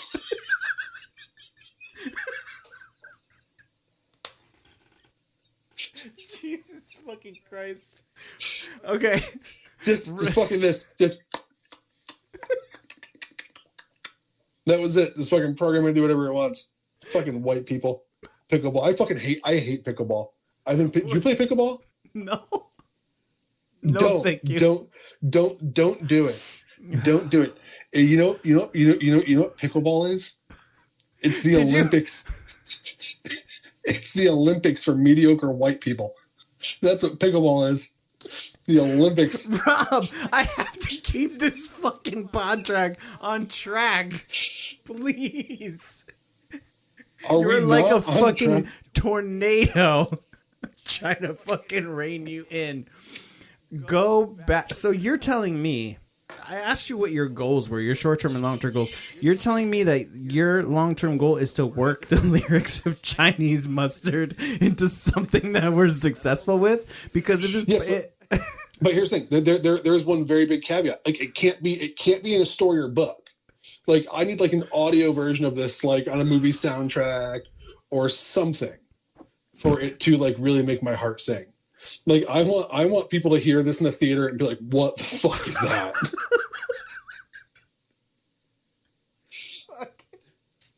Like, do you remember when people would have like I'm not talking about like the shitty Rotten Tomatoes fucking internet horrible bullshit. I'm talking when people had like real opinions on movies. When people would be mad at Ben Affleck for like 2 months in the 90s because he made Paycheck or something. And everyone's like, fuck Ben Affleck. I want people to feel about the Chinese Mustard song in a movie the same way they felt about fucking Reindeer Games when they were excited to see it in the theater. And they saw Reindeer Games and they're like, what the fuck was that? That's the way I want people to feel about Chinese Mustard. How do you feel about AI, Rob? AI in writing? By the way, just so you know, this is my process. I'm not gonna get. I got you to answer one question. I think. I think I've answered a lot of your questions, actually. If you don't like my answers, don't ask me on your show. I do love your answer. There you have it, folks. Fucking got told off on my own fucking show. No, I love you. No, so actually, no, I have, this is going to be shocking, I know. I have very strong opinions on AI. Okay, wait, let's go back. Yes, I do want to hear your thoughts. So, oh my God. All right, what's my question? Okay, so I had a guy on my podcast, Manit, who reviews Kindles and stuff on like YouTube. Like, he's pretty big. I was talking to him about the difference between reading a physical book as opposed to reading to a Kindle, and like, does he happen to read more on a Kindle or a book? And I'm very deep into the technology world. Do you own a Kindle? Nope. Or a reader of some sort? You're physical, analog, all the way. Awesome. Okay, so I agree with that. I can't read on a device. I've tried to read on my iPad. Wait, people can't see that. I just showed Garrett a giant wall of books. Oh, yes, sorry. I'm a bad host. So Rob just panned over and showed me a huge wall of books. And I'll have him take pictures of all this stuff, and I'll put it on Instagram. And that's what I showed you is like half my books. That's awesome. So you're physical media all the way. You like the feel, the smell of a book, absolutely. Okay, me too. And I don't know if that's going to die with millennials, maybe. I mean, millennials like to collect vinyl, and we're technically Gen X. So this is really interesting. So I was reading about Barnes and Noble recently, which for a giant global monolith of a company has become a really good bookstore again. What I got reading about was they had brought a new CEO in, and I don't remember this. There was a really big push like a decade ago towards e-readers. Mm-hmm. Like they put those giant like center areas in Barnes and Nobles and what have you. For their Nook, I think it's called. Yep. And long story short, it basically failed fucking miserably. Yeah, that's when Barnes and Noble like started to not be fun to hang out in. Yeah.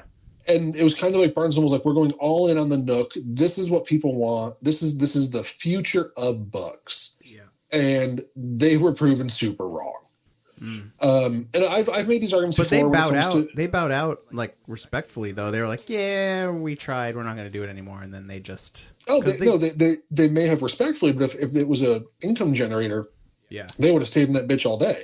Yeah. So there's the part like physical media. It's here to stay. It's not going away. It might one day. I don't think it's going to be in our lifetimes. Physical items are they're flat out just more enjoyable. Last year, all the sensory, like, you get all the senses with it. Dude, I'll tell touch, feel, smell, like it's sight, it's everything. Go do something legitimately fun. I did this last year. It was last year. I went through my phone and I found a whole bunch of pictures of me and Deb with our various friends at different events, different trips we'd taken, and I physically got them printed. Yep. Like I emailed them to Walgreens. I went to the thrift shops and I got a whole bunch of like little frames for dirt cheap, and I put them in all around the house and bookshelves and stuff. If you hand me a stack of photos of things you've done with your family, I'm going to flip through those. I'm going to ask you questions. I'm like, wow, what is that? The world's biggest slice of pizza? Like, wow. Like, we're going to have a good conversation. Yeah. If you hand me your phone, I'm going to want to fucking light myself on fire by picture 5. Because every swipe is this trepidation of like, is this going to be the dick pic? Is this going to be the dick pic? And eventually you always hit dick pic if you scroll far enough. And like You're onto something. I am. It really it's all about dick pics. No, there really is the value of physical media and the attachment that we put to it. Like I had books that I could pull off the shelf right now that I can tell you where I got them. I can tell you where I read them. I can tell you who I was with when I read them. Yeah. I can't do that. Like I'll have a memory of it with a Kindle, but that tangible item really does give a greater satisfaction to us. Like it's our start squirrels hoarding nuts, man. They'll never go away. Yeah. Even when I was like during COVID, I was like, I'm going to make a commitment to read more. I downloaded some books to the iPad and I was doing it, but then I just ended up ordering the physical fucking books from Amazon because I was like, I like reading it on here. It's convenient. I could read it in the living room and the kid I can leave my book by my bedstand or in the restroom or whatever. And I have 2 copies of it technically, but I need that book. I'm not going to remember I read it on the iPad. I remember I read it because it's on my shelf and I see it. And if I want to read it again, it's there and I can pick it up and take it with me. And I don't need my fucking iPad. So for me, I found myself buying them anyway. So I was just like, fuck it, I'm just going to just go back to regular books. Like I've been trying to make the transition for 10 years since, books came out for the iPad, and I just can't do it. Books for me, I need to hold them in my hand. Do you know what the only required element is for a book? Light. Like, that's it. End of game. End of game. There's nothing else. Like, you can sprinkle some shit in if you want, like get a cozy blanket, maybe candlelight. That's always nice. But, like, you need fucking light. Not even a lot of it, like just enough so your eyes don't hurt. I don't have to charge a fucking book. I can leave a book on a bar and no one's going to steal it. I can leave it at the beach. I can drop it in. It's going to get fucked up if I drop it in water, but it's not $100 fuck up. It's a $10 fuck up. There's just all these various things that just are frankly better. And you and I talked about it earlier before we start recording. I don't give a fuck about technology. I just don't. It's not something that plays a crucial part in my life. It's not that I'm against it. I like books. I like to listen to fucking records, There's just something therapeutic and natural about it. But what do you think about, you said you had a lot of opinions on AI. I got thoughts, baby. And is this in regards to AI in general or AI as in regards to authors and writers? I'd like to start off by welcoming and greeting our coming AI overlords and saying that I, for one, am happy to be of service to you once the takeover is complete. But for the moment, fuck AI. So here's the thing. AI, this is a multi-part question, so I think it works differently for different artistic mediums. So when people right now are talking about AI, I think they're thinking way beyond what AI actually is theoretically at the moment. There's always that kind of standard kind of poke at it of like, well, AI doesn't dream. Well, it's like, yeah, fucking dude, settle down, man. Like, cool. But what I think where that arrow kind of misses its mark isn't that AI doesn't dream, therefore AI doesn't have an individualistic ability to be creative. It's that what AI is, and this actually ties back into what you and I were talking about earlier, about taking style and ability and then aping it and making it your own. AI is just way better fucking read than you are by an exponential of billions. AI has access to everything that's ever been written, more or less. That's why a lot of authors right now are actually suing to make sure that their work cannot be accessed by AI. Because while AI may be reading millions and millions of books, if they're reading Joe Jehoshaphat's books, and they might not even be using much of it, but they're still using, or I shouldn't be using they. The AI system is still using some of it. Yeah. So what it is, it's not creating. Creating is a total misnomer when it comes to AI as used to produce, this is my opinion, to produce story, to produce an idea, a nexus, a generation. Because if you put in, write a story that's a Western, it's going to write a fucking Western. If you put in, write a story that's a space Western, it's going to write a space Western. You're giving it parameters to fulfill. It's not actually creating anything. Yeah. Now, this is where I get really passionate about this. No, I'm actually, don't laugh, I'm actually being really serious. I know, it's great. If I were someone who had money to do things like invest, what I would invest in right now is self-publishing. You're going to see, and this is going to tie back into the AI thing, I promise.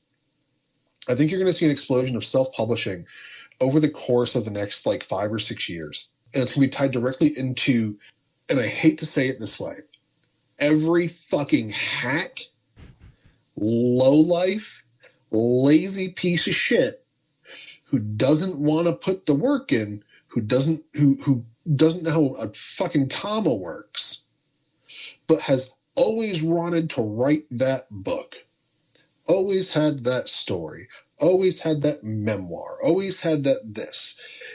AI soon enough, it's not there yet, is going to be accessible enough to those people where they're going to start to generate AI-driven books that they are going to be very, very fishy about how their work was generated, how they take credit for it.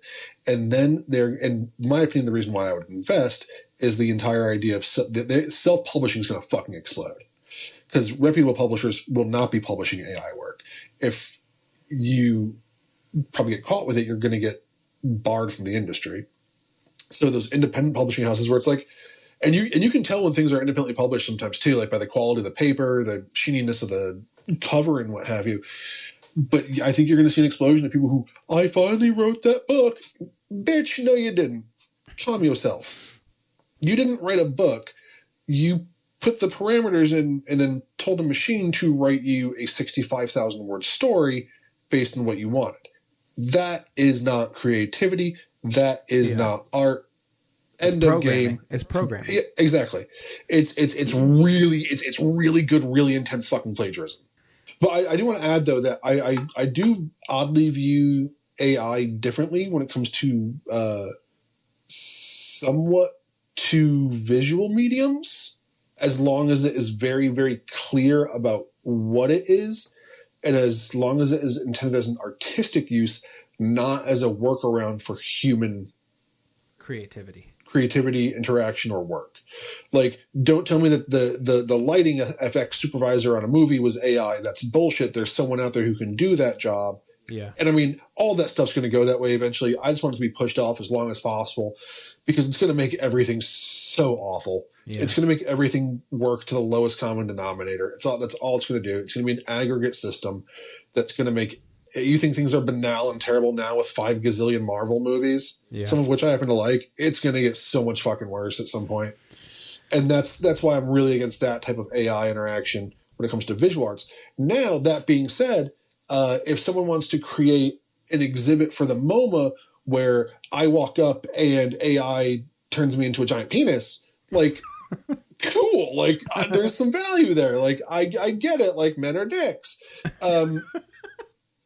But like but how do we keep it out of what we want to consume that's genuine, that like, just like we want a real physical book to read and a real physical record to put on a record player with real analog sound coming out of the speakers? How do we know that the book we're reading wasn't just a person putting in prompts, as opposed to someone who really, generates all that creativity out of their head and puts it on the page, from their human imagination? Like, how do we know the difference besides putting a big old stamp on it saying this was created by AI? But like, how do we know it's not going to slip in through the cracks?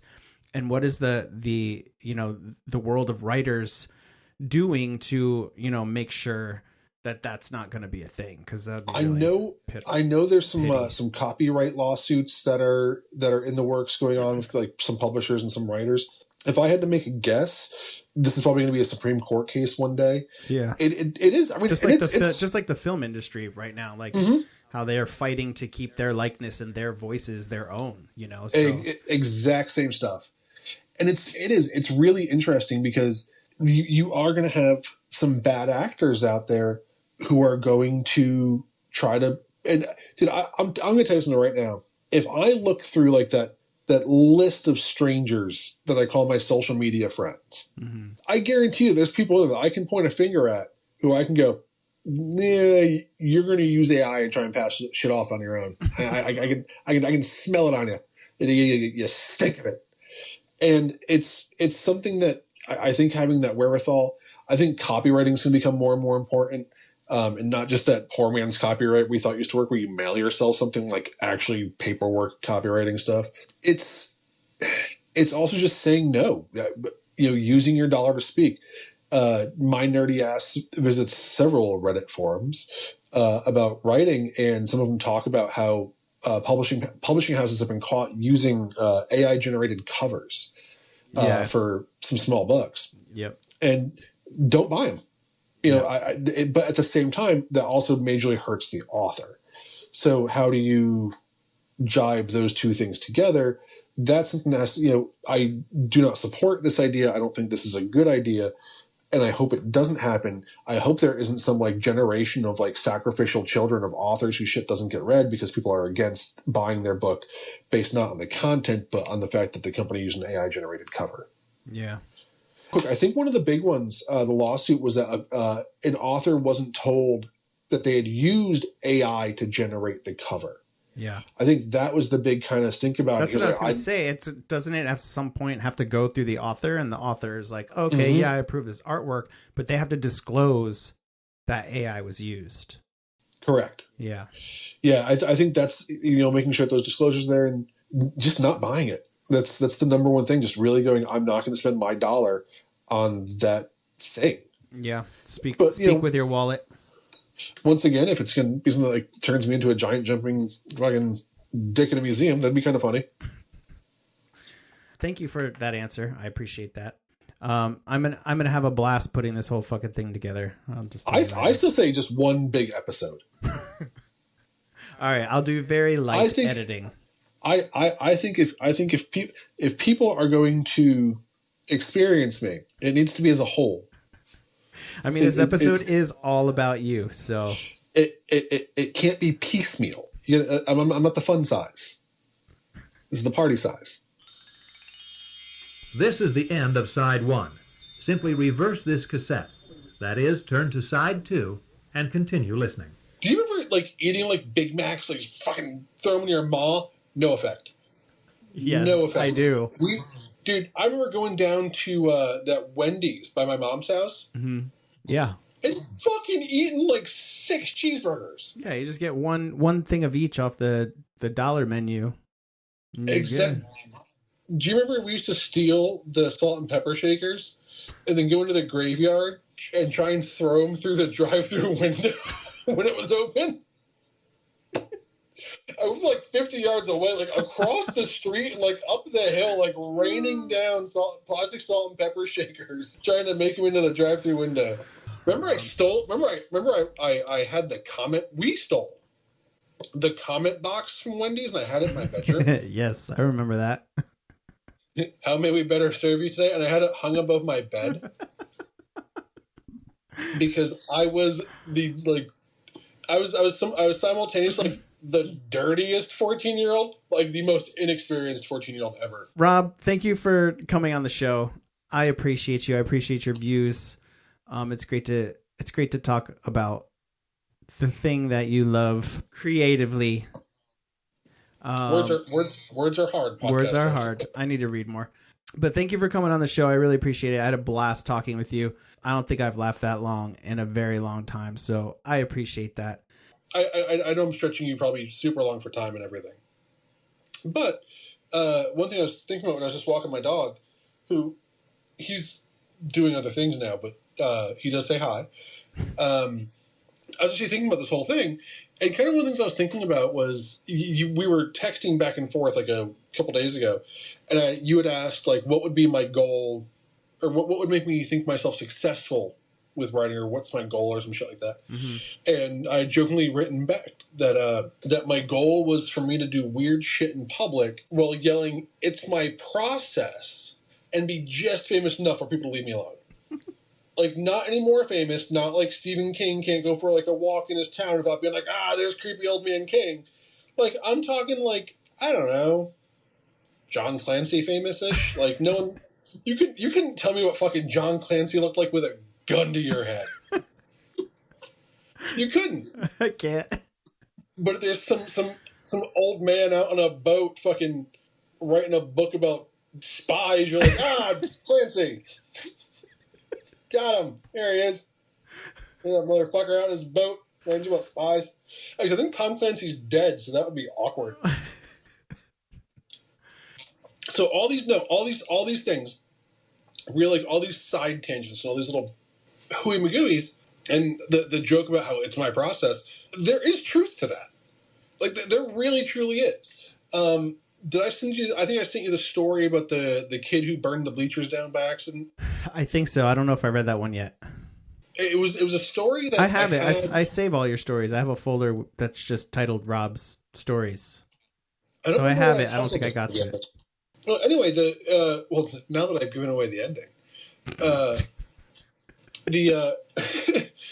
so I'd had this idea for a story in my head for a while, and it's one of those ones it went away. Like it popped in there, and what it was actually a joke that had popped into my head that I had made to somebody about how when you're young, and you have like a feelings towards someone of the opposite sex or same sex or whoever you want to bang with, you give them gifts that you think have like secret meaning, like they're gonna get it.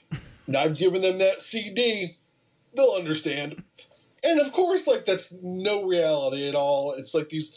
It's like sending just like it's like you're the Zodiac killer of love, just sending fucking cryptic messages to someone who cannot unravel them as you stalk them across San Francisco.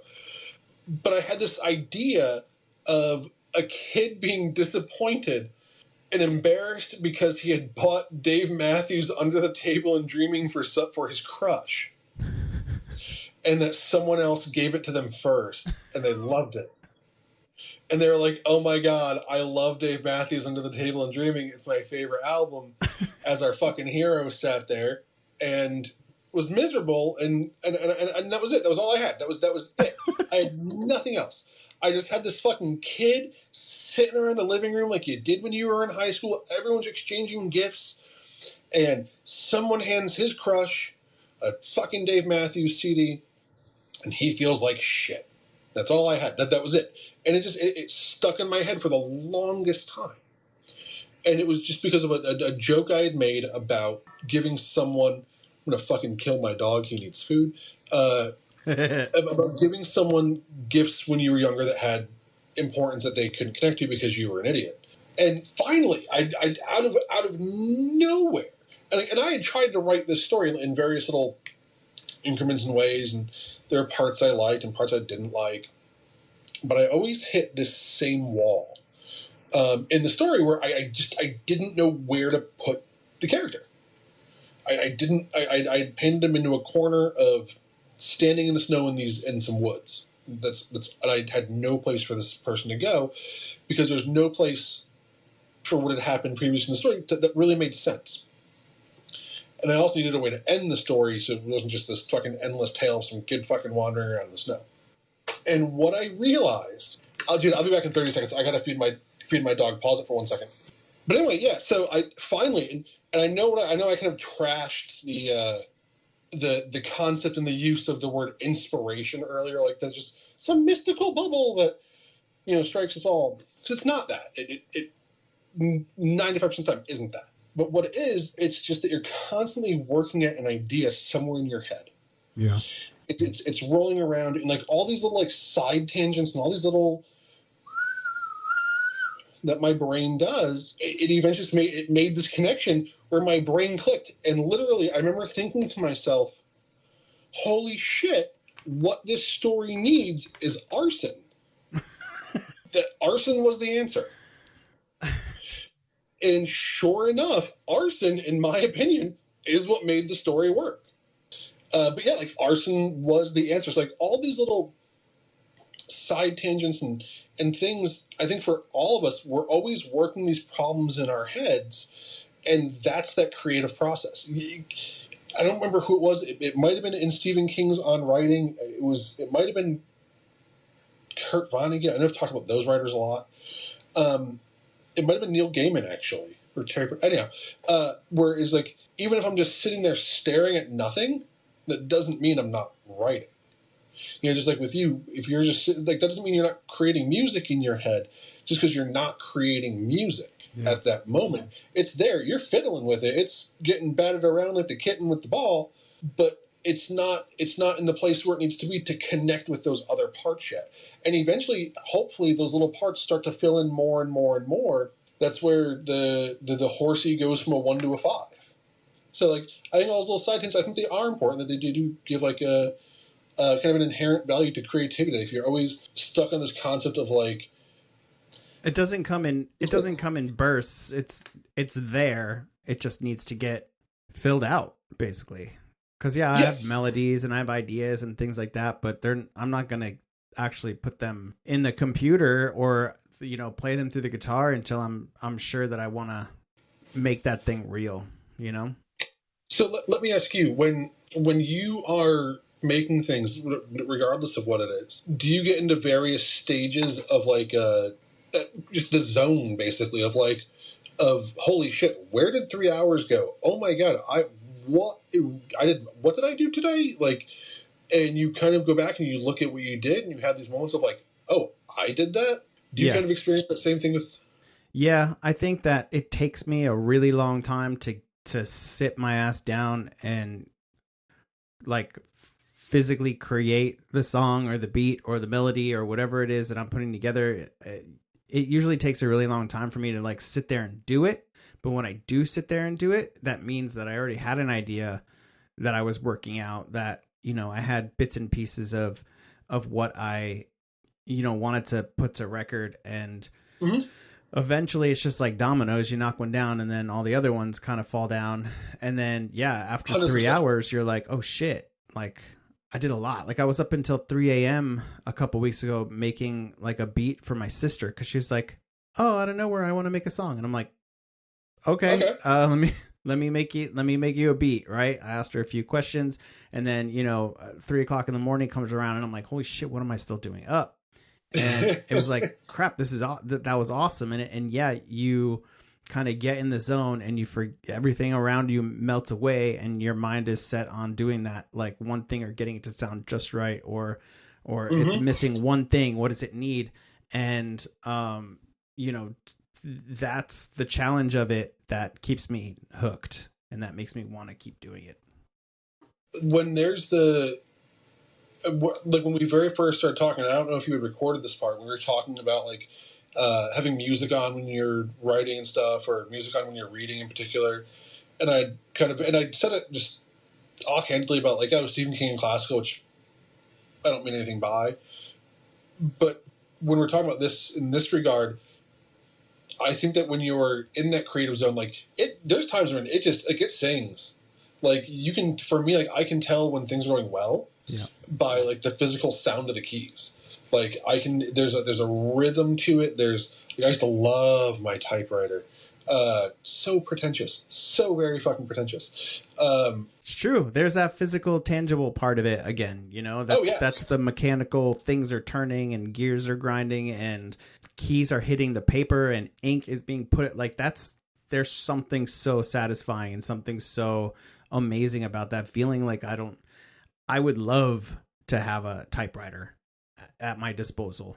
Oh, I have an old school one for decoration in the house. It's even on a regular laptop, it can still kind of have that same clickety clack kind of rhythm to it for when it's going well. Now, when like I'm sure you've had times you're like, I'm going to do this today, then you're like, I am a no talent hack, and I'm shocked that I do not have like several things wrong with me medically. I've sat down, I'm like, all right, like I have an idea, like this should work, and within 5 minutes, I'm like, do I even know the English language? Is this? Am I this mediocre? Creativity is crazy. Creativity is weirder than shit. Did you read the one I sent you about the movie star? That one like showed up in my head almost fully formed. Like it was weird. And I said inspiration doesn't exist, and it doesn't. It does, but it doesn't. It's just your mind working through. If you don't read a ton and do creative shit all the time, you're not going to have creative thoughts. It's the way it works. Yeah. If I sat and fucking looked at numbers all day, I'd dream in numbers. I think my dog wants to actually fucking go out again. Oh my god. This is the end of this cassette. This book is continued on cassette number 2. Continue listening to part A of cassette number 2. So thanks for all of your answers. I just wanted to play that little game. Let's see. Okay, so I want to test your authorial skills right now. You mean like I'm the king of England? No, your authorial knowledge. I want to test your authorial knowledge. So I'm going to pull up Words of the Day dictionary app, and then I want to see if you know what the word means. And obviously, having a big vocabulary doesn't necessarily make you a good writer, and vice versa. But I do know many good words. Right. So that's what I figured. That's why I figured this would be fun. Okay. If you know the meaning, tell me. And if not, tell me what you think it means. Okay. Love it. If I don't, I can't pronounce some of these. Foudroyant. Hold on. I can hit the little play button. Let's see if you can hear it. Foudroyant. Foudroyant. Can I have the spelling, please? Foudroyant. Foudroyant. It's a good one. I like this word. Interested in culinary arts. No. It means striking as with lightning, sudden and overwhelming in effect, stunning or dazzling. I'll have to remember that next time I'm seeing lightning in the 17th century romance novels I spent so much time in. No, like inspiration. Inspiration foudroyantly was present in my life. That thing I keep on saying doesn't exist, but still kind of does. Okay. Yes, gotcha. All right, next one. Gestalt. Gestalt. You know what's funny? I feel like if I read that in context, like I feel like I would know what it meant. All right, let me see if it gives me a sentence. Is it like a physical attribute or action? It says a configuration, pattern, or organized field having specific properties that cannot be derived from the summation of its component parts, a unified whole. The gestalt of it is, I guess, is it like a Jewish word? Oh, okay, I get it. I don't know. It's that's where the do you get the gist of it? Yes. That would be the etymology of that word. Yes. Okay, got it. And they said it like German, so they said Gestalt. Like, if I said it like an American, I would say Gestalt. But the way that they made me say it was different. Okay. No, say it like if you were a pretty French girl. I think it does come from France. Hold on. No, it's German. I come from France. Okay. Bull. What the fuck? I'm not. That one's weird. Okay. Dude, have you been listening today? Like, I don't think we're in like the that's weird zone at this point. I think we shifted out of that like the first 5 minutes. All right. What is? Okay. The word is hinterland. Interland. Hinterland or interland? Hinter. Hinterland.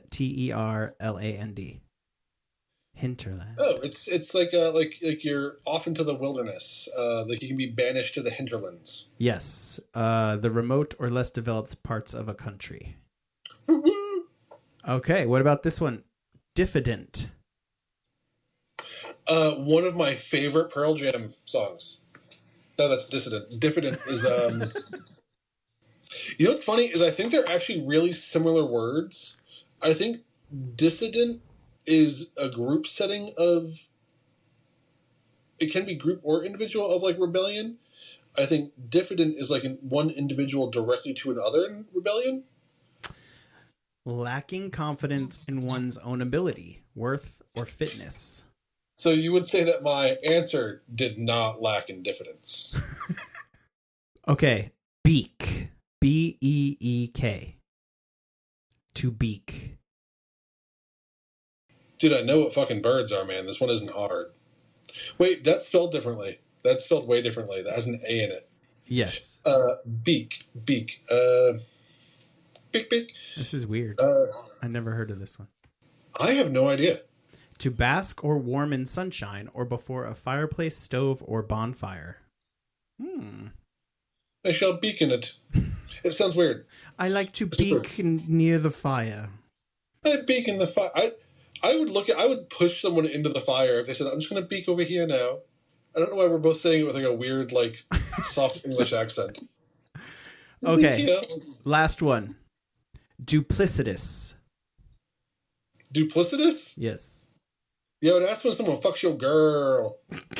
Being all duplicitous and shit.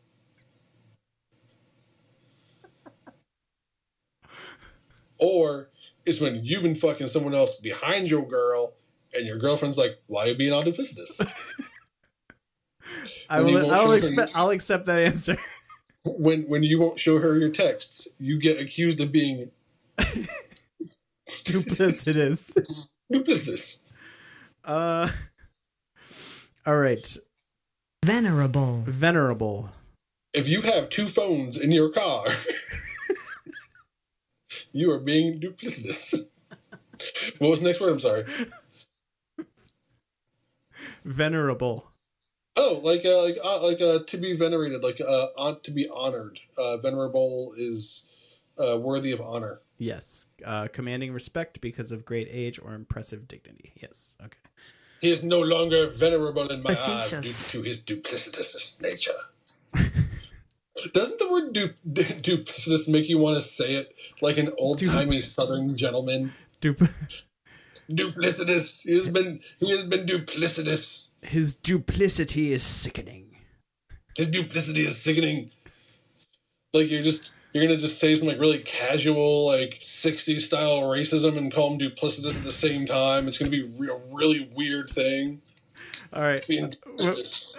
Okay, hold on. Abrogate. To abrogate. To draw an average of. Nope. To put aside or put an end to. Dumbledore. What is a Dumbledore? That's that wizard from Harry Potter. No, it's an actual word and it means something else. I don't know if you're going to believe this for a second. I have a side track I have to go off on for a second. Harry Potter has ruined the concept of magical children for me. Well, no. Hear me out. This isn't about J.K. Rowling. This isn't about her and her hateful nature or anything like that. That's not what this is about. Oh, Rob. It's not even really about the Harry Potter universe, beyond the fact that they're all British. So now, like, I'm reading a book that happens to have magical children in it. And even though it's set in Britain, I still think it's set in fucking Britain. Because in my head now, thanks to goddamn Harry Potter, all fucking magical kids are always going to be British. It's the way my mind, I'm like I hear like, oh, like a magical youth. And I'm like, oh, I can't. Like, just every one of them. They never said "oi cunt" in fucking Harry Potter, bro. They didn't, but in other magical youth books, they get pretty risque beyond some implied handsiness. What is a Dumbledore? Oh, a Dumbledore is a door for your servants to go in and out of without being seen. It means bumblebee. Are you making these up? No, but I like your made up definitions better than the real ones. Okay. So I can say pretty soon climate change will kill all the Dumbledores? Yes. That sounds so confusing in so many ways to so many different audiences. Like that is bad nomenclature right there, but I'm all for it. Okay, really the last one. Okay. I don't even know if I can say this. Interdigitate. That's the Garrett. Interdigitate. Well, fuck, Rob, come on.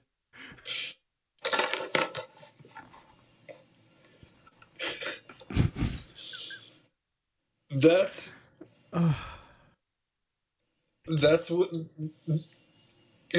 what I called the date. The first whenever I was dating a girl.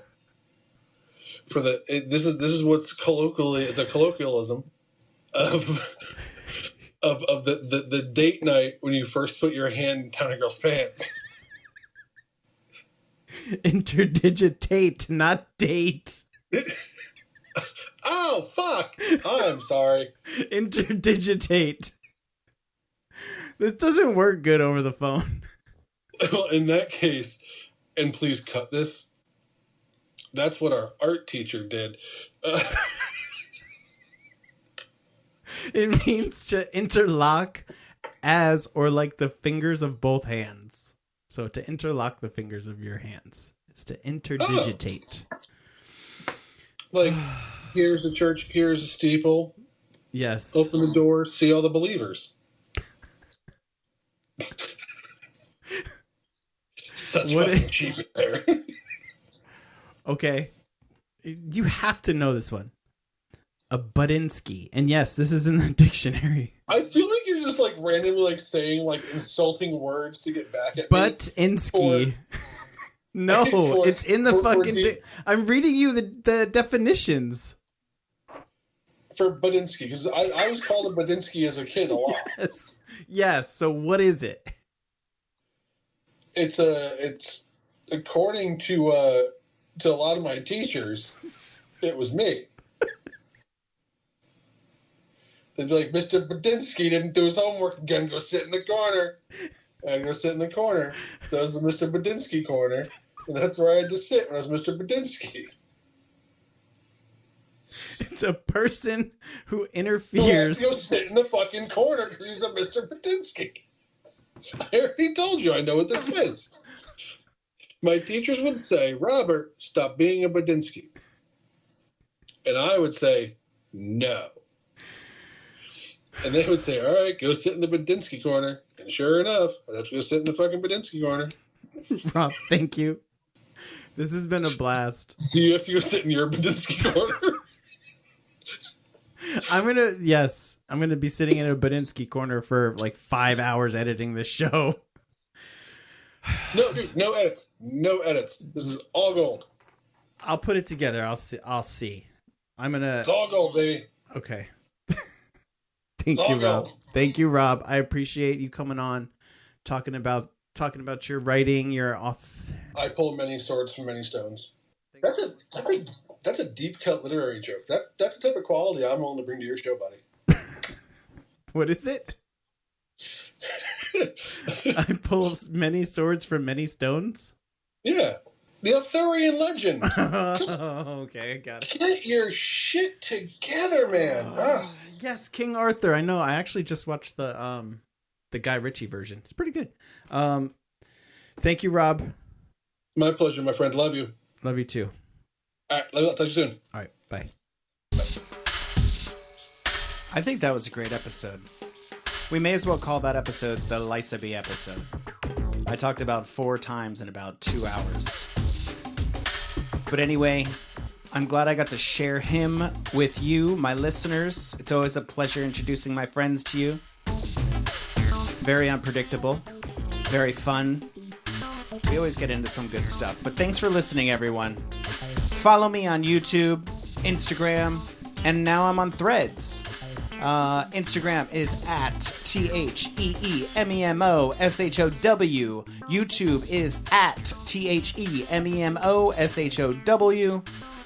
Threads is the same as Instagram. If you guys follow, I will post more. I need a place to just express my thoughts to y'all and to start a conversation. So please, in my comments, on Threads, respond, give me ideas. If you want to be on the show, if you've got something fun to talk about or something to share, something creative, artistic, hit me up. Let's go. Let's do it. That's what this is for. All right, y'all. Have a great night. We'll see you soon.